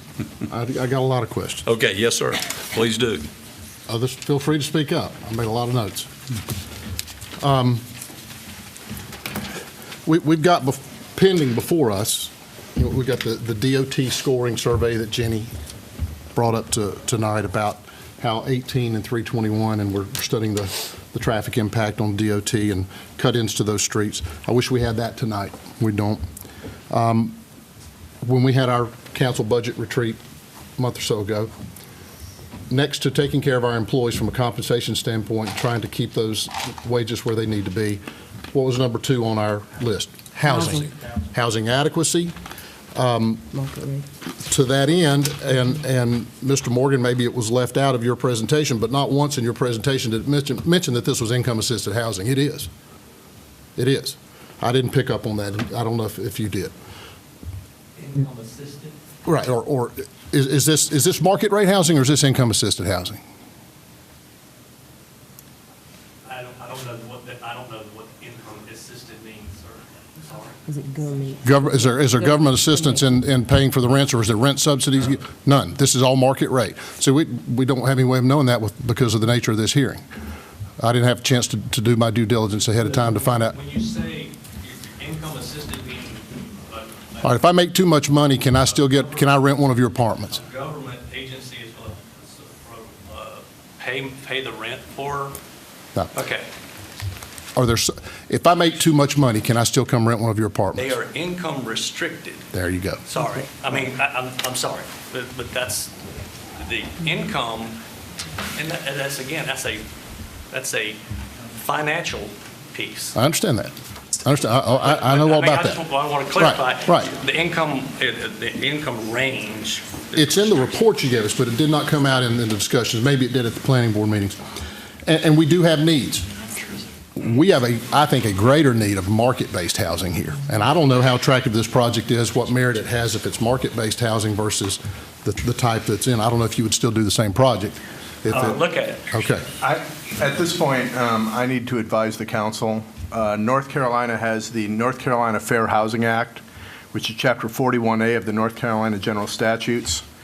And it indicates that it is discrimination. It can be discrimination in land use decisions or in the permitting of development if the decision is based in, let's see, I want to find the exact language. If, in making the decision, the local government was motivated in full or any part at all by the fact that a development or proposed development contains affordable housing units for families or individuals with incomes below 80% of area median income. It is arguably a violation of North Carolina law to say that because there's going to be lots of low-income housing, we're going to turn this down. So you should be aware of that. Thank you. And if that, and We are aware of that. yes, I want you to be aware of that, because having discussions about that as being a consideration as to whether to approve this or not potentially exposes you to legal action. Yeah, and that's fine. I'm trying to get the facts. Sure, I didn't hear I that understand. come up. I wanted to confirm that it was that type of housing. And I'm glad to hear you say that you would consider some market-based. I hope you would consider some market-based housing investment in our community, because I know we need that too. My other questions, comments have already been addressed in that regard. There was a comment made that they feel like there were some that feel that maybe we're not doing enough to recruit business. If people think we're not trying to recruit all types of businesses, from grocery stores to restaurants to whatever, they're sorely mistaken. We are. We can't force people to come do business here. We can try to make it as attractive as possible for them to come. I'm anxious to get our attorney's opinion, and it may not happen tonight, on whether or not we are truly bound by this Article 9 of our code, and is there leeway are we simply and exclusively bound by it is zoned, and if they meet the criteria, we have voted up. If we have a problem with some of the criteria and we feel that it's not meeting, does the harmonious language that was mentioned, and the fact that one of us may consider that it's detrimental to the surrounding areas. All right. Again, as I've said when other folks have asked me these sorts of questions, my opinion is limited to the fact that I'm new at this, all right? I've been the city council attorney for less than a month officially. And I'm sorry to put that in your lap. But right. No, that's fine. I understand that. However, I have done some research on this. I mean, I was aware of the Fair Housing Act. The purpose of a conditional use permit is that you as a council, whether on your own or through recommendations of staff or the planning board, put conditions to make the property that's proposed be harmonious with the area. And I think I'm getting some feedback. And so staff and the planning board have made the recommendations that you have before you.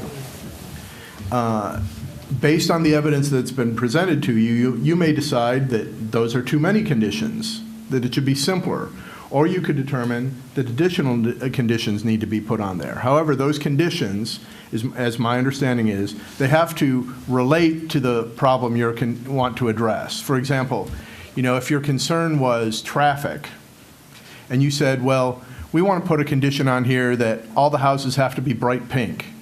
Well, those don't relate to each other, okay? And so it has to relate to the issue you're seeking to address. And the condition that you're putting on it can't be so onerous as to basically kill the project. Right. So, you can't say, we're concerned about traffic, and so we want the developer to make Wilkesboro Boulevard 8 lanes wide. First of all, they don't have any power to do that. That's the state's road. And second of all, that would be financially impossible to do, to build an apartment complex if you had to add lanes to a state highway. Right. And so it's open to you if you determine to put additional conditions on this permit if you want to. You can also make a determination that it couldn't meet the conditions of the permit and that these conditions would be inappropriate, and you could reject it on that basis. But you have to make findings of fact to that. Ms. Wheelock, who has recommended, she obviously recommends this to you, and the planning board has as well, has come up with proposed findings of fact. If you were to reject this, you would have to come up with your own set of findings of fact as to why you are rejecting it. And of course, it's a conditional use permit. So you set these conditions. If the developer doesn't meet those conditions, it doesn't proceed. So if you make this conditional use permit and they decide, well, we only want to meet conditions 1 through 7, they don't get to do that. They have to meet all of them. So does that answer your question? Yep. Okay. It does. Thank you. I have a question. Yes, sir, go ahead. What is the income restricted range that you anticipate for this particular development? They're bringing it up. That's fine, that's fine. I'm just telling you, you're in danger zone here. No, I just wanted to know what the range would be. Is that not? Again, you are entering into, See, but that's what's so frustrating about this. It is very frustrating. We're very getting all of frustrating. this information for the first time tonight. Yeah. And we're expected, I don't know that a judge immediately hears the evidence and then says guilty, not guilty. We don't, do we have the latitude of delaying it for us to consider all this? Do we have that latitude?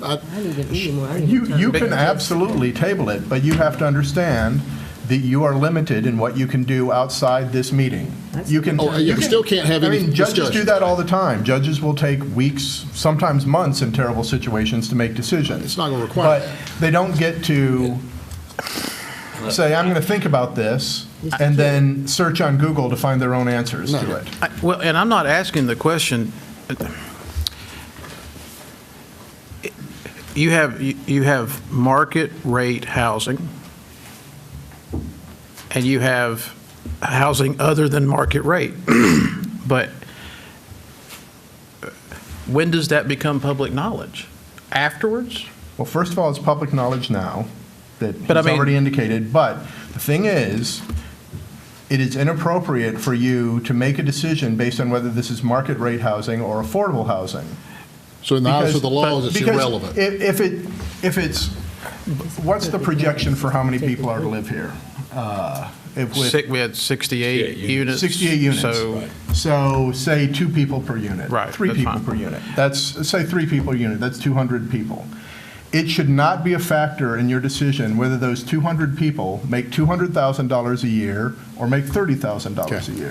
okay, Does that make sense? Can I rephrase the question in such a way that, And I'm just giving you legal advice. You can go down whatever road you want to go down. Councilman, I'll answer your question. I don't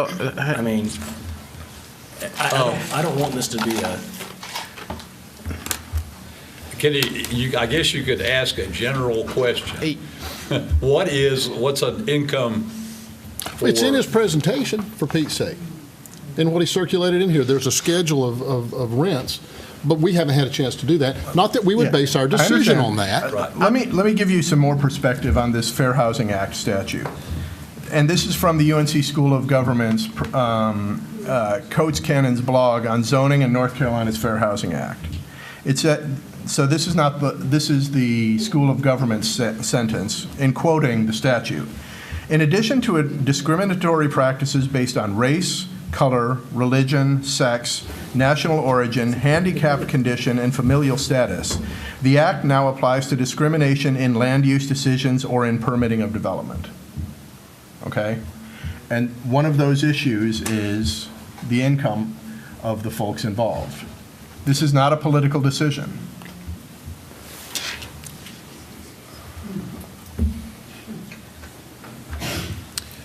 That's the will of the legislature in Raleigh. I think it's a really nice development. I really do. I think I would leave it at that for now.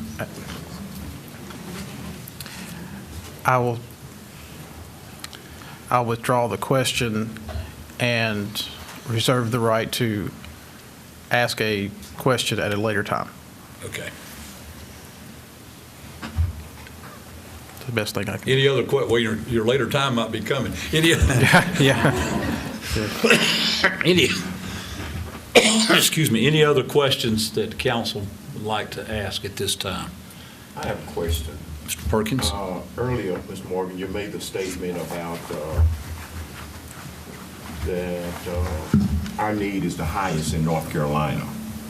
Apparently, that's for the multifamily units that you're doing. Yes, sir. How many market rate units do you build or do you do in communities that are the size of ours? All times. Great question. A great question. And the answer is none. Zero. Because it is a financial structure that we're working off of. I have to have the rent levels, in other words, the income levels within the community in order to have a market study that dictates to my investors who will invest in a community 300 units, 500 units, 200 units. Their incomes will have to be there. The rooftops is the colloquialism we use, to be there in order for a classic market rate apartment development. I don't like to use those words, but if we'll just go with that, that would not happen in this particular community until incomes rise. Would it be a fair statement to say that you don't get government subsidy with market rate apartments as opposed to building the multifamilies that you have? It's not government. We're selling tax credits. Okay. So I mean, it's a pretty complex model. But it's a great question, and the answer is I would love to come here and do market rate apartments, and will.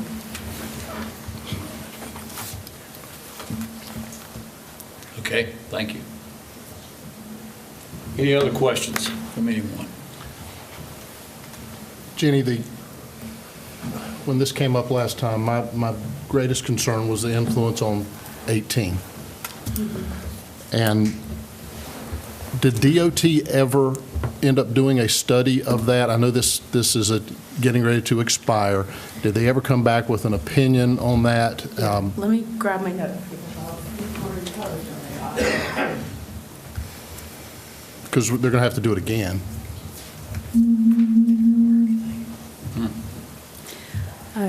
Yes, I think the last time a development like this came through, there was a condition put on the developer that there be a traffic study.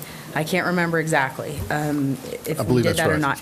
Because the development was never funded, it never moved forward. Obviously, there was no money to ever do that study, so that was never done. Essentially, that study would be what you have in front of you that Mr. Morgan has provided for this. They take the same numbers that I run, and they calculate, and then they do a little bit more as far as like splits, as far as entering and exiting trips. If they don't show any failures on the adjacent roads, which was those numbers that I gave, sort of the additional trips, then that would be the extent of the study, and there would be nothing recommended. So I think what you're looking for wasn't done. What has been done, or what's in the process, is by the numbers, 18 doesn't look that worrisome to DOT. And that's been an ongoing frustration for us, because our experience tells us that DOT, or the 18, it can be difficult to make certain turning movements during certain times of the day, and that those turning movements can be fairly dangerous. They feel dangerous. What we've asked DOT to go back and look at, and what they have been doing in a more informal way, they said it's a high-level feasibility for access management plans, which would start to dictate specific areas where it is safe to make left turns, and then all of the other areas you would have to basically make right turns and then make U-turns where it was safe, which can be also controversial, but in general improves traffic safety quite a bit, and helps the throughput flow on those roads. We asked them to look at that for 321 and 18, and they have looked at it initially and said, okay, we think that this is a feasible project. They have a concept for congestion management on both of those roads, and it is now moving forward to the round of STIP funding, which is Strategic Transportation Investment Projects. They're ranked based on need and cost and a host of other things. So that's moving forward right now. In the next couple of months, they get ranked and scored against other projects. We'll see how well they fare. Our MPO reps at the COG think that they'll score pretty well, because they're fairly low-cost projects, and there's obviously a high need. Even though the full volume doesn't necessarily justify improvements to the road, the number of crashes and the number of citizen complaints and the fact that the city government has asked, please look at this, has ranked it up as far as the need goes. So we'll start to have a project for access management to help with those turning movements. They'll look at all the intersections and where the lights are, things like that. Will get scored this summer as a part of that prioritization. And if that helped address what you were looking for. Thanks. Thank you. Anyone else? Comments? Or then we're at a point of we need a recommendation. Have you closed the public hearing? Yes. Okay, I wasn't sure. All right.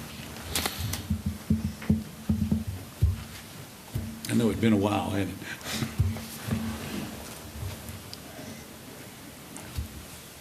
What's the date of our next meeting?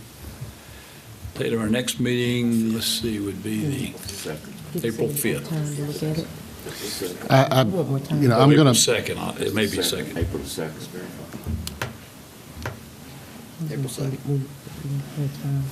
I just, and I don't want to speak for the whole council, this is me speaking, but given the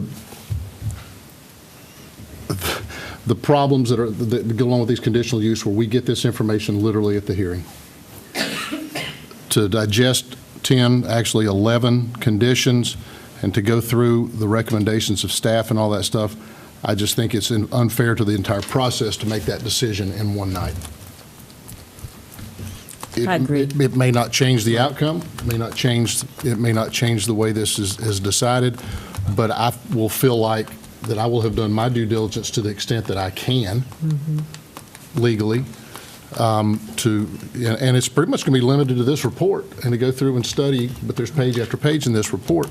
I'd like to have access to what Mr. Morgan has given us this evening.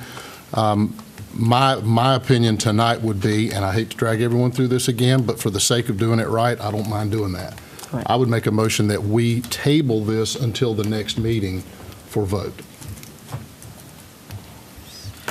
But I'm willing to entertain any debate on that if somebody says otherwise. I'm in full agreement with you. However, we need to be clear on, council is not allowed to discuss this outside of a public meeting or outside of a meeting. Is that correct? Right. That's right. And so members of the public are not allowed to contact us. We're not allowed to contact them to talk about the specifics of this project.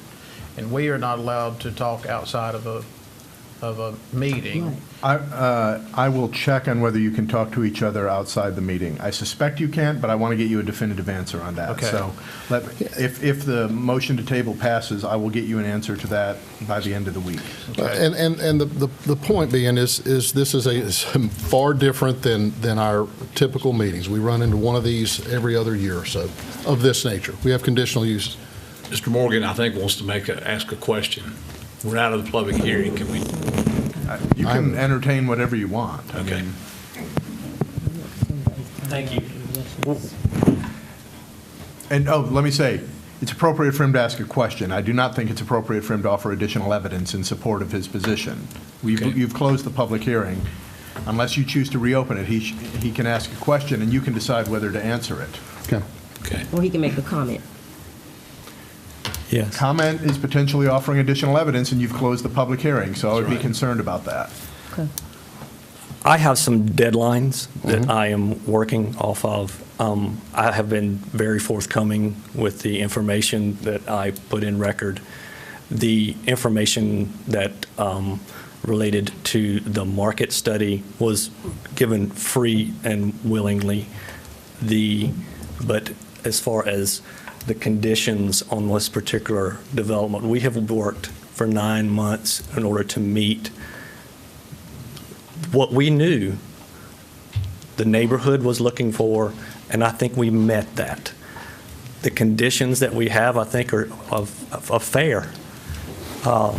We are trying to move this particular project forward. In order for us to Let me stop be you delayed. 1 second. Let me do this. I'm going to open the public hearing back up so we can do this, because you are offering more information to us. That's probably the best action to take. Yes. So I will now open the public hearing so that we can, I will open it to anyone else who has a comment. I'll be fair with everybody. So, I would like for us to stay or look at this is a conditional use for a property that was already zoned. We've gone through, I think, a real arduous process to make sure that we have everything covered. I'm sorry the questions that came up as it relates to things that your attorney brought up, but this is a commercial real estate development. It is low trip traffic. We met all of the need. We met all of the conditions that were set forth. We worked back and forth and tirelessly to get there. I would implore you to vote for this particular project and this development, and let me do what I do for your community. Thank you. thank you. I have opened the public hearing back. If there's anyone else who would like to make, yes, ma'am, you can make a comment. You know, this is just like the last time. We've been trying to get this through for 2 years. And last time, this is what killed it, was y'all put it off again. And I would appreciate it if you would make a decision. I mean, the neighbors are upset, we're upset, and I would like to end this and get us all out of our agony, them and me too. So I would beg you to please make a decision. Thank you. I have a question. Go ahead. Please come up to the podium if you don't mind. I need to ask Mr. Morgan something, so if I could show him, would that be okay? If I show him what I'm asked? You need to address it to us. Is that? Okay. Todd asked the question of how far back the building would be on Lower Creek Drive. Was that what you said? Yes, ma'am. And he said 60 feet? Yes, ma'am. That can't possibly be off this plan, 60 feet. That first building can't possibly be back 60 feet off this plan. Also non-scale. It's not scale. And that makes it very hard We can for us make it a to condition. see what it's going to actually be then, doesn't it? It can be this. I think 60 feet sounds like a long way. Looks more like, and I thought originally we heard 20 feet. The sidewalk, to put it in context for you, the sidewalk itself up there is 8 feet. Yeah. But that's a long way from 60. That was just my question. I'd like to see it 60 feet back, but I don't think that's possible. I don't mind making a decision, but I mean, it's something like to consider. Push it through tonight, we can vote, but I don't know how to. Yeah, the way these work from conceptual site plans to the review that I do is that if there's not a specific condition that addresses it, and when this conceptual, like when the construction drawings come across my desk, as long as it looks substantially similar to that, I apply straight code. So the straight code for the R9 district is a 35-foot front yard setback. There is quite a bit of space to play with there. I imagine if you wanted to make a slightly larger setback as a condition of approval, that would be an appropriate thing to do. If the developer's stating it's 60 feet, you could make a condition that was 60 feet if that would help bring it into compliance with those conditions, and then it would stick at 60 feet. As of right now, the only thing I would apply would be that 35-foot setback. Requirement. Right, based on the straight zoning, since it hasn't been modified as a part of this. And to take that into context is the work that I've already done along the main street there. Those buildings out on the front are split level. They cost about 20% more to build because of that wall. I've put a lot more money in the front buildings, even though I didn't have to meet the needs of the neighbors in order to do the split building and show the visibility for the transition into the neighborhood. I'll do that, but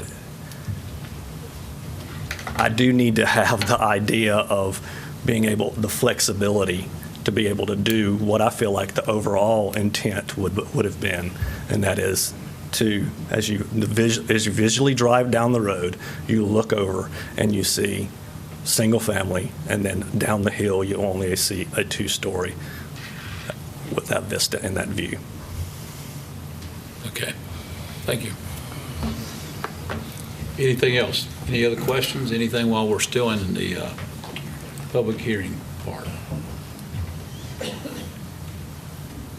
Seeing no one, okay. I'm going to close the public hearing again, and we are now back to the council for any. I've made that motion, Mayor, and in all respect to Jenny for the hard work she's done, Mr. Morgan for the hard work she's done, for the citizens that have spent time preparing theirs.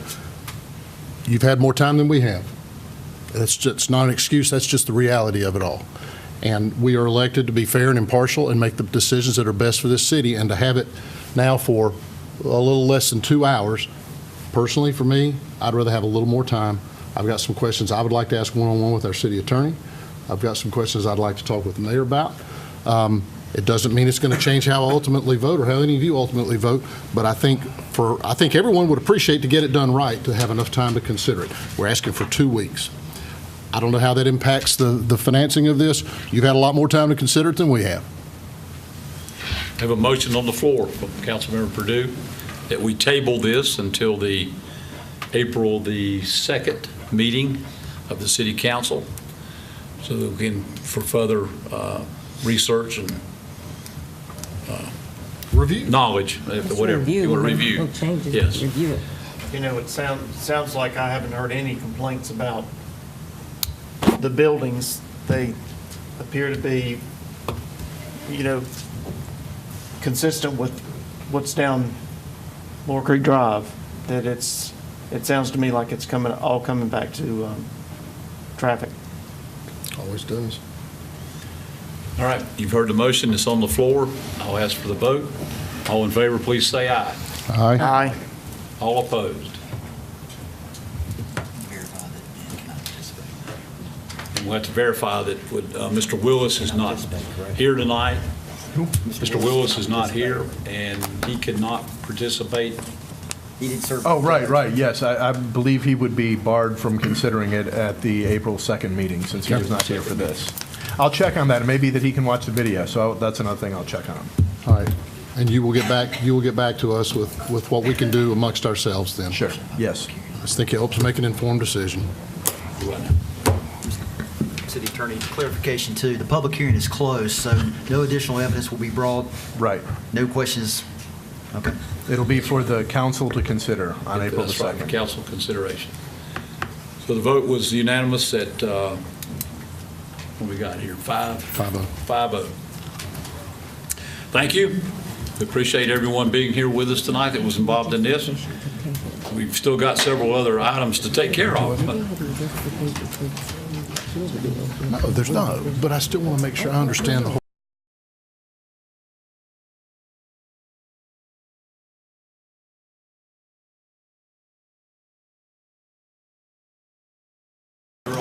Thank you. We're back in session. Thank you very much. We needed a quick break. We'll move on to our next public hearing. This will be to consider approval of an ordinance amending the Lenore zoning atlas to remove the B4 zoning classification and assign appropriate new zoning classifications to all B4 properties, providing for severability and an effective date based on consistency statement provided. Note, only 37 properties in the city currently have the B4 zoning classification assigned to them. The consistency statement, the Lenore City Council finds that the proposed zoning map amendments are consistent with the comprehensive plan because they facilitate progressive and sound land use policies and strategies to ensure that Lenore grows fairly, effectively, and efficiently, and is related to the adoption of sensible, straightforward zoning standards and procedures that are easily understood by developers and the general public. You got all that? Yeah, we got it. Good luck. Anyway, I will open the public hearing, and I'll first ask our planning director, Mrs. Wheelock, to give us her interpretations here. All right, thank you. I do not have a formal presentation, and I do think there's two members of the public that wish to speak on this. I was trying to find the permitted uses. Essentially, what I did for this is a little bit different than we normally do rezonings, but I went ahead and created an ordinance since we're amending my map, and there's a lot of different little properties all over the city. But this is related to the overhaul of the code. When I went through all of the zoning districts and tried to collapse all of those permitted uses into a more reasonable, easier to digest, more transparent way of doing the regulations, the B4 district made no sense. Like the uses that were allowed, there was, when I collapsed them all down into the categories, there were just things that didn't make sense as far as being a transitional business district. And it ended up looking almost identical to the B6 district as far as like what uses we would want in there. And so in an attempt, seeing how there's only 37 properties in the entire city that have this zoning, in an attempt to sort of streamline the code, if it's an extraneous zoning district, it doesn't really do what we're intending it to, why not get rid of it? Obviously, that creates a couple of challenges in finding the best fit zoning, and we've been working with the property owners, and I think that we pretty much are there. There's a handful of questions, and I think I'll let them come up, and then I'll address those if you're okay with that. Yes, you're fine with that. It's not a blanket recommendation of we're going from B4 to B6. Some were developed, like the Habitat for Humanity new subdivision off Harper. That's all zone B4. Well, we just gave it a residential zoning district. Those residents are happy. A lot of times we try to eliminate a spot zone because the property had B4 zoning. Probably at some point in the past, some use was needed there, and B4 was settled upon in a hearing. And it was sort of a spot zone assigned to that lot. And I think those are the questions we have. So I will. Are all these transitional? Like, there's one that, let me refer, if you've got in your packets, map 1. There's the home health care office at the intersection of Lower Creek Drive and Wilkesboro. Right. The parking lot behind it, for whatever reason, had been zoned B4 instead of the general business. Well, we have existing performance standards, buffer yard standards, setback standards. So that one I recommended, let's just extend the B2, make it one site. So there's different recommendations. And actually, why don't I go ahead and I'll highlight exactly what we're going to focus on. On map 3, the Unitarian Universalist Church is an existing spot zone it's in Funkytown. And it is, every single zoning district around there is different. We've got representatives in the audience. I had recommended an R9. It accommodates churches. If they wanted to do an expansion, it'd be a conditional use permit, but the existing church just to the south of them and the property they own to the north is already R9. I think that they're interested in exploring a rezoning of their property all the way up to Harper Avenue. That would have to be considered in a separate hearing. I didn't notice or advertise this hearing that way. But an equally appropriate choice would be a B6 zone, which would also be a transitional zoning district. And it's just a matter of, it's all non-conforming to setbacks and development standards anyways, because it was built really before the adoption of these ordinances. So it's a lot of properties like that where they're kind of a little quirky anyways, and then moving forward, we'll continue to handle it like we do all existing nonconformities in those areas. So, Well, when B4 was put in, it had a reason at those years, but that has changed over time. So we don't use it or need it, so why not clean up and put it back into the right. And right as we zones. move farther away from regulating based on what the use is and regulating more based on what are your performance standards, what are your development standards, that's when the B4 district, it says it's transitional business, but there are no standards, there's no teeth to that to actually make it do what it says the intent is. So I think moving forward, this cleanup, I don't think anybody's really going to miss the B4.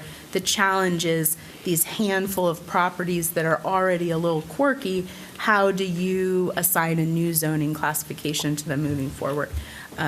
So I'll let you hear from the Yes. citizens and If you would like to address the council during the public hearing, just please give us your name and address if you don't mind. Thank you. Good evening, Good evening. Mr. Mayor and Commissioners. My name is Kathleen Kaminsky, and I'm the treasurer of the Unitarian Universalists of Caldwell County, North Carolina, with addresses of 103, 105, and 109 Virginia Street Southwest, Lenoir, North Carolina. I appear tonight upon the direction of our executive committee to formally request that our property at 105 Virginia Street Southwest not be rezoned R9 this evening, to afford us time to work with the planning department to secure a business classification appropriate to our current uses and to our site. It should be noted for the record that due to an error in the county records, the official notices sent to the address on the county GIS site were returned to the planning department. As a result, we did not receive sufficient notice until the planning department decided to mail notice to us at the street address of the church. We collect our mail on Sundays, so the effect was to delay the notice until the second Sunday in March. Immediately, we recognized that changing our zoning from a business designation with 115 approved uses to a residential designation with only 5 approved uses constituted a taking of our property value without compensation. Further investigation would show that our current use is not an approved use in the proposed R9 zoning. Quote, "Any uses which would adversely affect or interfere with the residential character and development of these areas are excluded," close quote. It is clear that the intersection of Harper Avenue and Virginia Street Southwest is a commercial location with a hemp store that was a real estate office on one corner an auto repair facility diagonally across, the Yoke Fellows operations, and our church on the other two corner lots. The properties directly across from the church are zoned for business, and our accessory building was once a grocery store. Don't know how long ago that was, but. Thus, we are not asking to be exempt from a change declared and the intended, quote, assign appropriate new zoning classifications to all B4 properties, close quote. We are simply pointing out that the multifamily designation is not an appropriate new zoning classification for our church property. That is, that it is in effect a taking of our property without compensation, that we request an appropriate business designation, and we want the record to reflect our considered objections. And thank you for your time. Thank you. Thank you.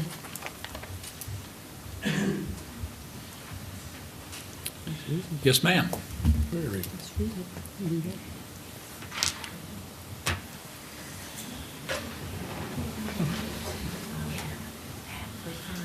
Sure. I'm going to introduce her here. Patsy Brother. I'm going to introduce Patsy. Let me get you to the map that is going to address. All right, if you go to map 7 in your packets on this ordinance, this is the Lenore Veterinary Hospital, another one of those properties that is, developed commercial, but it's adjacent to residential. We had recommended an extension of the B2 use, which is really the zoning district appropriate to accommodate the veterinary hospital and that use. It is also the zoning district that is immediately to the north, so it's an extension of the zone rather than creating a spot zone, which is always what we try to do. And then there was a little corner of a residential lot that was actually encapsulated in the B4. I try to eliminate split zone properties whenever I can, so that actually got squared off as being fully R15, which helps that, clearly be a residential lot there on Lakeside Terrace Circle. So I will. Thank you. Thank you. And as she said, my name is Patsy Riddle, and I want to thank you for giving me the opportunity to speak tonight. And my husband and I, Kent Riddle, my husband and I have lived in Lakeside Terrace for 43 years. And of course, our neighborhood we share our neighborhood with Lenore Veterinary Hospital, which if any of you have any pets, you've probably been to our neighborhood. So, and we're not here to debate the zoning or anything, but we're just asking that the decision that is made in rezoning this property, whatever zoning can be done through there, take into consideration that this, we've had a good marriage with this veterinary hospital for many, many years. Back in the 50s is when the neighborhood was built. Dr. Lackey was there, Dr. Thuss, now Dan Jones owns the property. And we've had a very good relationship with them as neighbors. At some point in time, though, this property may become something else.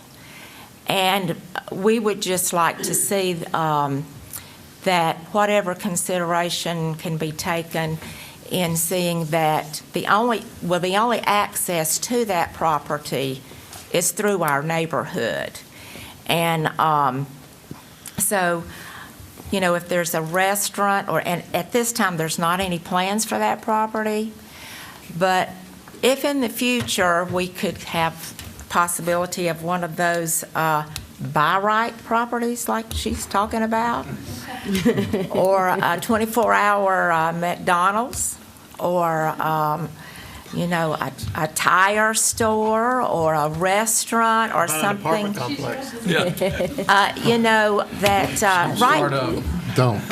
Right now we have limited traffic in that neighborhood, and but if we in the future should have some business to come in that's going to operate from 8 till 10 at night, That's a lot more traffic, like if there were to be a restaurant or something there.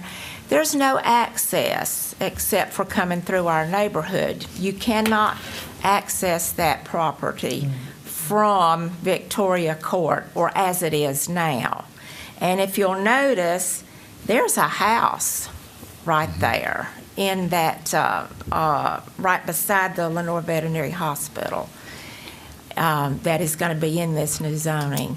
And we have, this is an old neighborhood, very old established neighborhood. We have widows there, we have elderly people.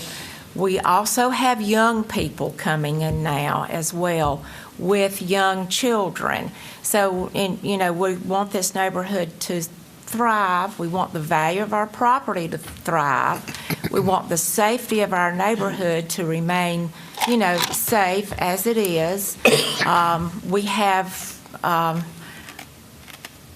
we have a lot of noise that we deal with 321, right now, but whatever zoning is decided can possibly affect our safety, the noise control, the lighting, and just the welfare of our property and our neighborhood. So that is a concern that I would appreciate if you all would go ahead and put on record now for future reference as to what might come available for this property in the future. I'm talking about, the property that's going to be rezoned. Yeah. So we didn't get a letter, my husband and I didn't, concerning the rezoning because we live more than 100 feet. But as you know, what comes into that neighborhood affects the entire neighborhood. Right. So again, I appreciate your time, and if you will just make those considerations in your decision. Thank you. Thank you.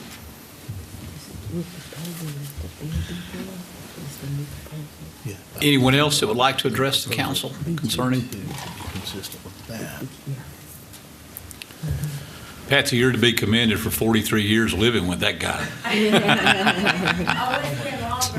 Okay.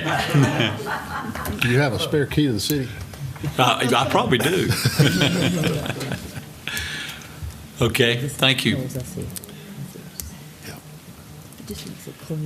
Jenny, go ahead and if you.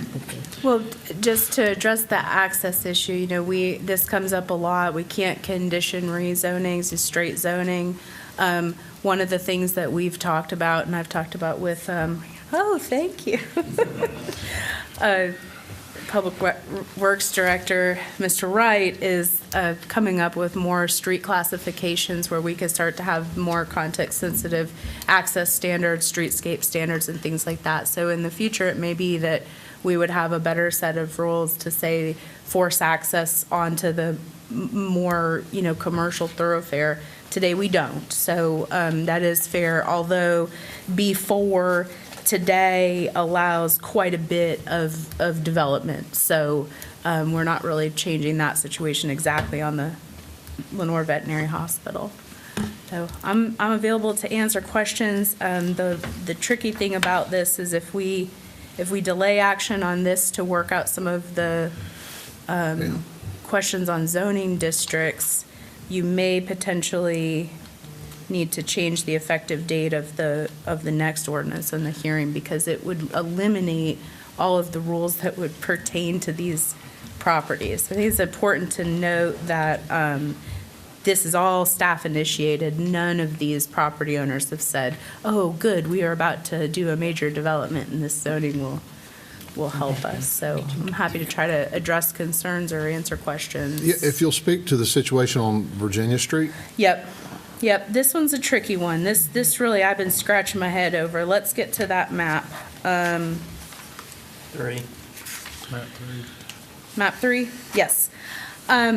So with what's been advertised and with what's before you, I believe that an appropriate alternative designation that is the very most closest thing to B4, now it's not going to be exactly aligned, would be B6. If they wanted to go to B2, I would make the recommendation that they petition this board for their entire property to be changed to B2 and include that corner piece. I'm a little uncomfortable with the intensity of B2 jutting into the middle of a block like that with nothing around it as a spot zone. In case they never come forward with more action, we have sort of, that to me would be more problematic. I think B2 would be appropriate down the line. I just didn't notice and advertise it that way. So that would be something that they would need to request. I don't know if that makes sense, to include the piece of property that they own that's zone B4 does not hit the intersection of Harper. Is that something y'all would be willing to consider, a specific petition to the council for? We want to connect the two property, we want it to be one property, yes.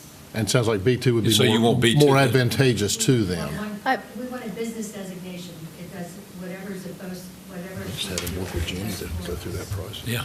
Yeah, I think B2 or B6. I was just saying, as, in order to take action tonight, perhaps the stepping stone is B6, which keeps that business route there, and then in the future, it would be a request from a R9 and B6 property to be rezoned to a B2 property, and that may actually be driven by a development proposal. Then the timeline is off of this board and back in control of the church, and we've now exchanged numbers and information, so we're going to be communicating. The lot at the corner of Harbor Avenue and Virginia Street, on our map that has the R9. Yep.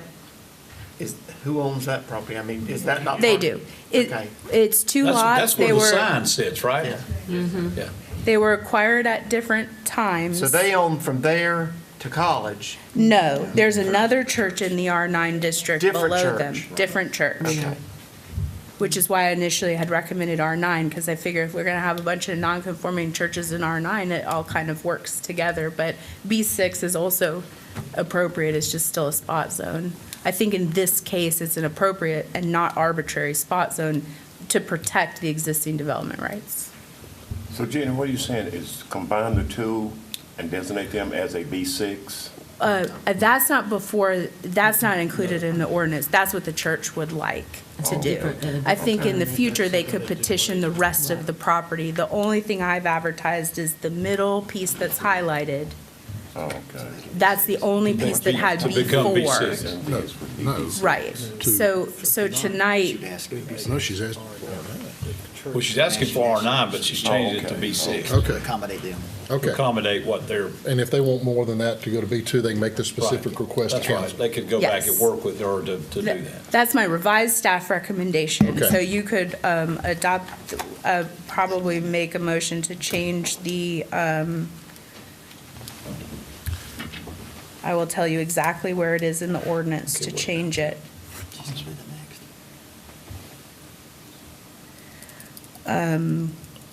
Under section 3, you would remove the property at 105 Virginia Street. And Okay. you would add the property at 105 Virginia Street to section 2. Okay.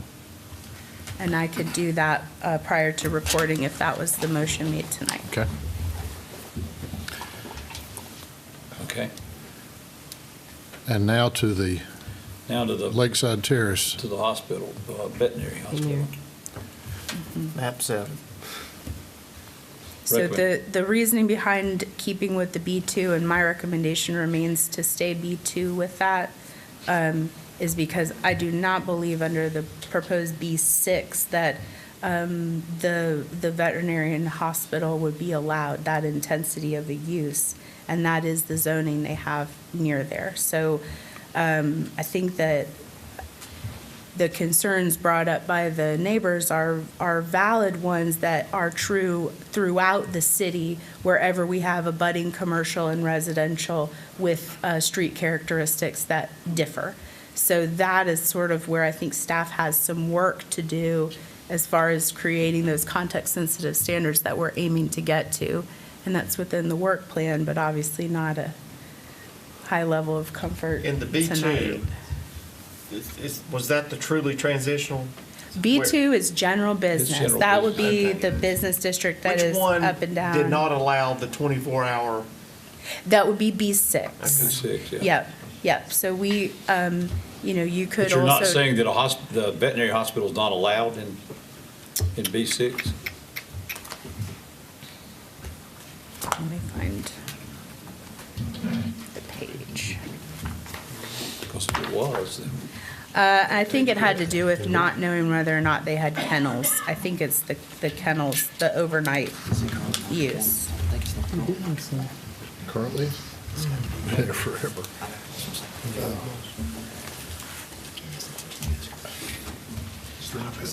Yeah, Oh, is it? no, it would be fine in B6. So that would be you could make that recommendation to B6 and those owners would be accommodated. If that's the case, then that protects the area. Yeah. Yep. So let me tell you what that change would be.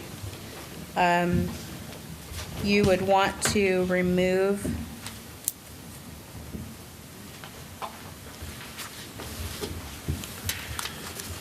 the properties shown on map 7 as being changed to B2. You would want to put those properties under,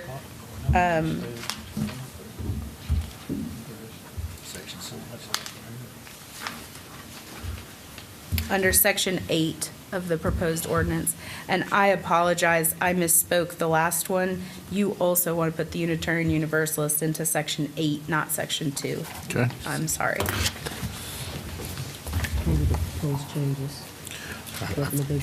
All right, are there any others that Okay. you need to make any modification to, or is everything else? That's just those two. Good. Section 8. Yeah.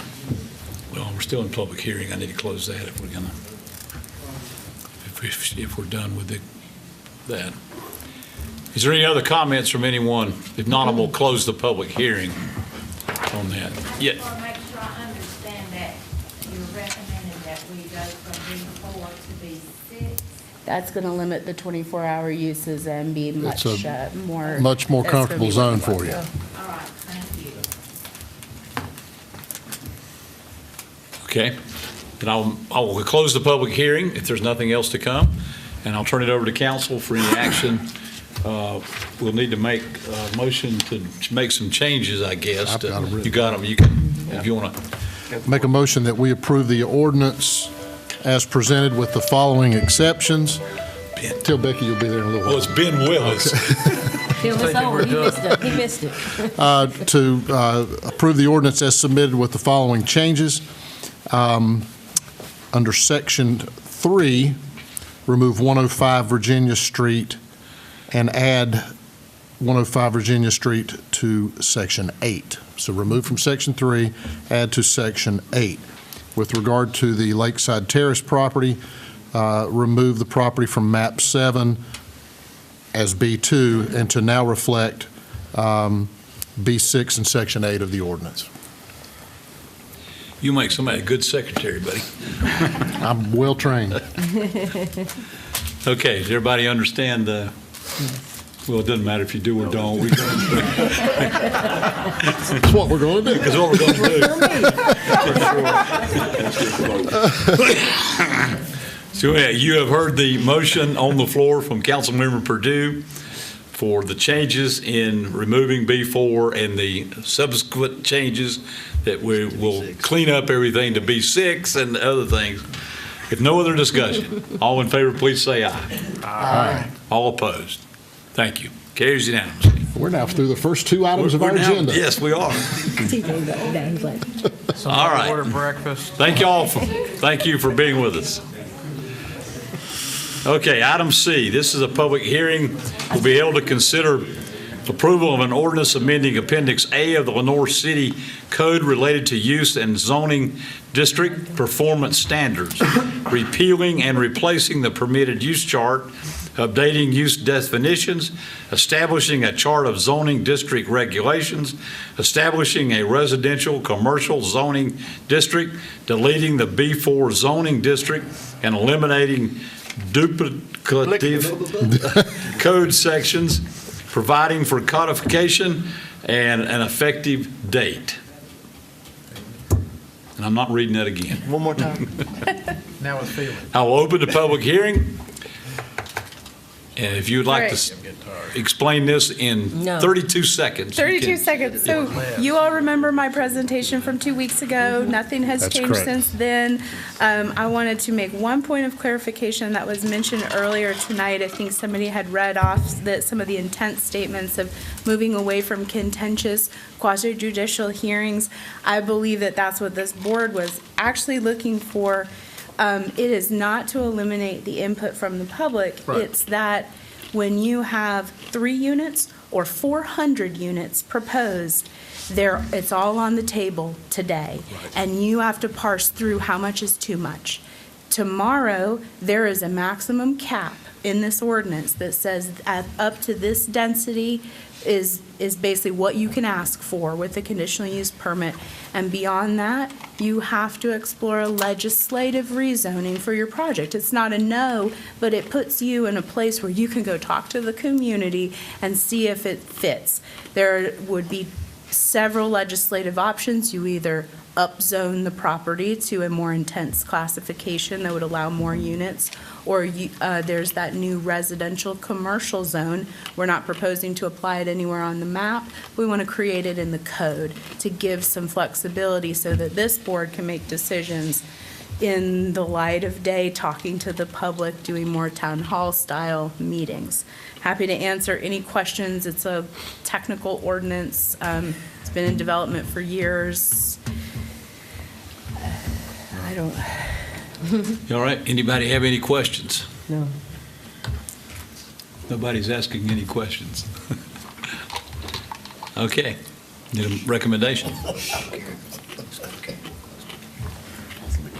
Well, I got to close the public hearing first. Yeah.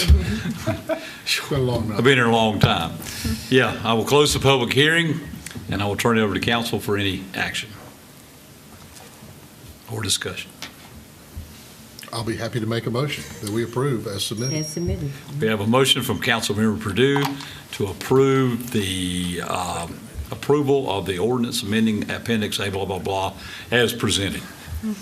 All in favor, please say aye. Aye. All opposed? Thank you. Carries unanimously.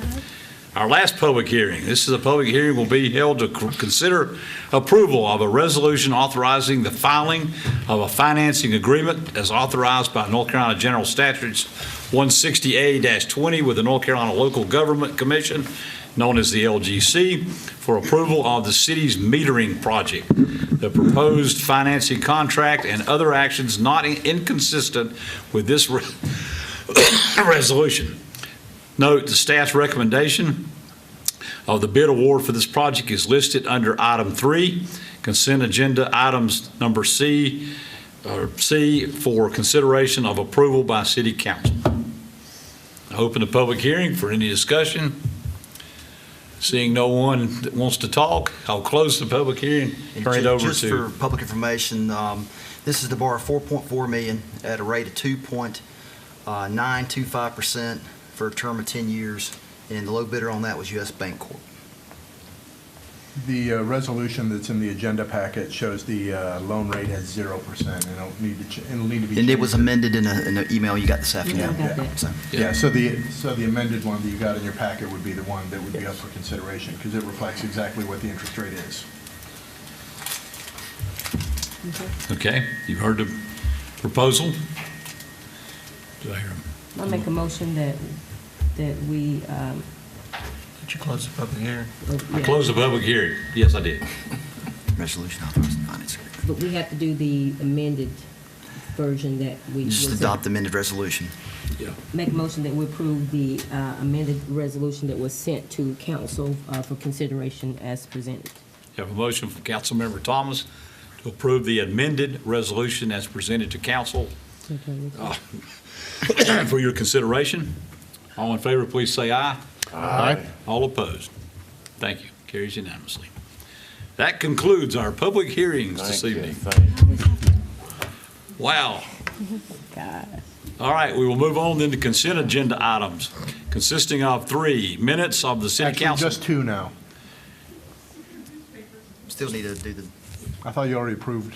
didn't you That end was up a approving resolution it? to authorize the approval of the financing. We still got to approve the bid award. Okay, minutes of the city council meeting of Tuesday, March 5th, 2019. Minutes of the committee of the whole meeting of Tuesday, February 26th, 2019. And item C is the bid award for meter sys project, recommending the low bid of $4,400,000 at a percentage rate of 2.925 to U.S. Bank Corp. For a term of 10 years for the city's meter sys project, contingent upon approval of the North Carolina Local Government Commission. Mr. Mayor, I'd like to make a motion to approve items A, B, and C under the consent agenda, in addition to authorizing the city manager to do all such acts, to execute all such documents as may be necessary to carry out and comply with the provisions of the contract as approved. Very good. I just came up with that. That was pretty good. You tried to show me up. You heard the motion from Councilmember Stevens regarding the consent agenda items and the note at the bottom of that as considered. Any other discussion? All in favor, please say aye. Aye. All opposed? Thank you. Carries unanimously. Do we have any requests of any or petitions of any citizens? No. Rick. That includes Rick. All right, reports of, do what? We will move on to no reports from boards and commissions, but we do have Mr. Rick Oxford, the plan administrator with the Western Piedmont Council of Governments, will be here to hold the first of two public meetings to receive comments regarding the proposed FY 2019 action plan of the City of Lenoir and the Unifor Home Consortium as part of the 5-year consolidated plan. This plan is required by the U.S. Department of Housing and Urban Development. Go ahead. Good evening, Mayor and members of the council and Mr. Rohr. Good to see you, Mr. Oxford. Good to see you. Okay, well, this is the first of two required public meetings in order for the city to prepare and submit the 2019 action plan. And so you're going to receive CDBG money and you're going to receive home money. And I don't know how much of either you will receive. We won't double of what we usually get. Last year, you received $137,000 in CDBG and $1.1 million in home funds. So hopefully, it'll be more. That would be great. And we're proposing, or looking at doing improvements to the football field at the old high school. Matt Cook Stadium. And also is looking at doing some improvements to the auditorium. Good. That's good. And we'll continue to do the similar activities that we've done in the past with the home program. Down payment assistance program for first-time homebuyers. Fund community development, community housing development organizations such as Habitats. Okay. Any questions? Any questions of Mr. Oxford?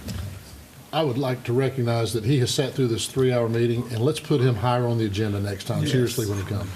Yes. We'll be glad to do that, especially if we have something like that going on. No, that's enjoyable. Really? Entertaining. Well, maybe Say entertaining, I don't know how enjoyable, but entertaining, yes. Okay. Thank you, sir. Thank you for being with us. All right, we'll move on to report and recommendations of the city manager, Mr. Hildebrand. Mr. Mayor, Council, a couple items for information tonight. The Lenoir Tourism and Development Authority will meet on Thursday, March 21st at 4 p.m. at City Hall, 3rd floor. The Business Advisory Board will meet on Thursday, March 21st, 6 p.m. at 3rd floor, City Hall. The Planning Board will meet on Monday, March 25th, 5:30 in these chambers. The Committee of the Whole meeting, which will be our budget session, will be held on Tuesday, March 26th, 8:30 a.m., City Hall, 3rd floor. The Annual Employee Recognition Banquet will be held on Tuesday, March 26th, 6 p.m. at the Civic Center. The Foothills Regional Airport Authority will meet on Wednesday, March 27th at noon at the airport. Cruising events scheduled for Saturday, April 6th at 4 p.m. in downtown. And the North Carolina Gravity Games, presented by Google, will be held on Saturday, April 13th, 9:30 to 3 in downtown Lenoir. And also of note, city offices will be closed on Friday, April 19th, in observance of Good Friday. And other than that, that's all I have. All right. We'll wait, go ahead. Any questions of the city manager or anything? Oh, we do have an addition. It's just for the public to know, and also to all our staff, that the Motown Review, the Freeman Culture Center will be putting on the 3rd annual senior talent show. And it'd be nice to know that we have council members that are going to be performing and this year. We have Ike and the Soulful Brother Quartet that will be singing Ain't Too Proud to Beg, and that would probably include our mayor and Councilmember Perkins and some other staff members. So if you're wanting to come out and enjoy that and take pictures and video, that will happen on Friday, this Friday. That's right, you died. Friday at 7 p.m. at the Old William Lenore Gymnasium. It is going to be a time to remember, so please come out. This is for the public and everybody listening. No pictures. Doesn't sound good to me at all. Looking All forward right. to that, Mayor. Do what? Looking forward to that. Oh, yeah, I'm sure. Okay, report and recommendation of our city attorney, Mr. Rohr. Nothing, sir. Thank you. Anything else you can bring for us tonight? And I don't have any recommendations tonight, other than the fact of, again, thank you to all of you for your involvement with our Main Street and all the good things that were going on. We're very proud of what we do in our city, and you guys make it happen, and we do appreciate that very much. Council members, anything else from any of the council members? We will probably talk more about the congressional city conference that we had, and it was enjoyable, and we'll have a presentation. We'll save that for when Ben comes back, so. Okay, nothing else to come before us. We stand adjourned.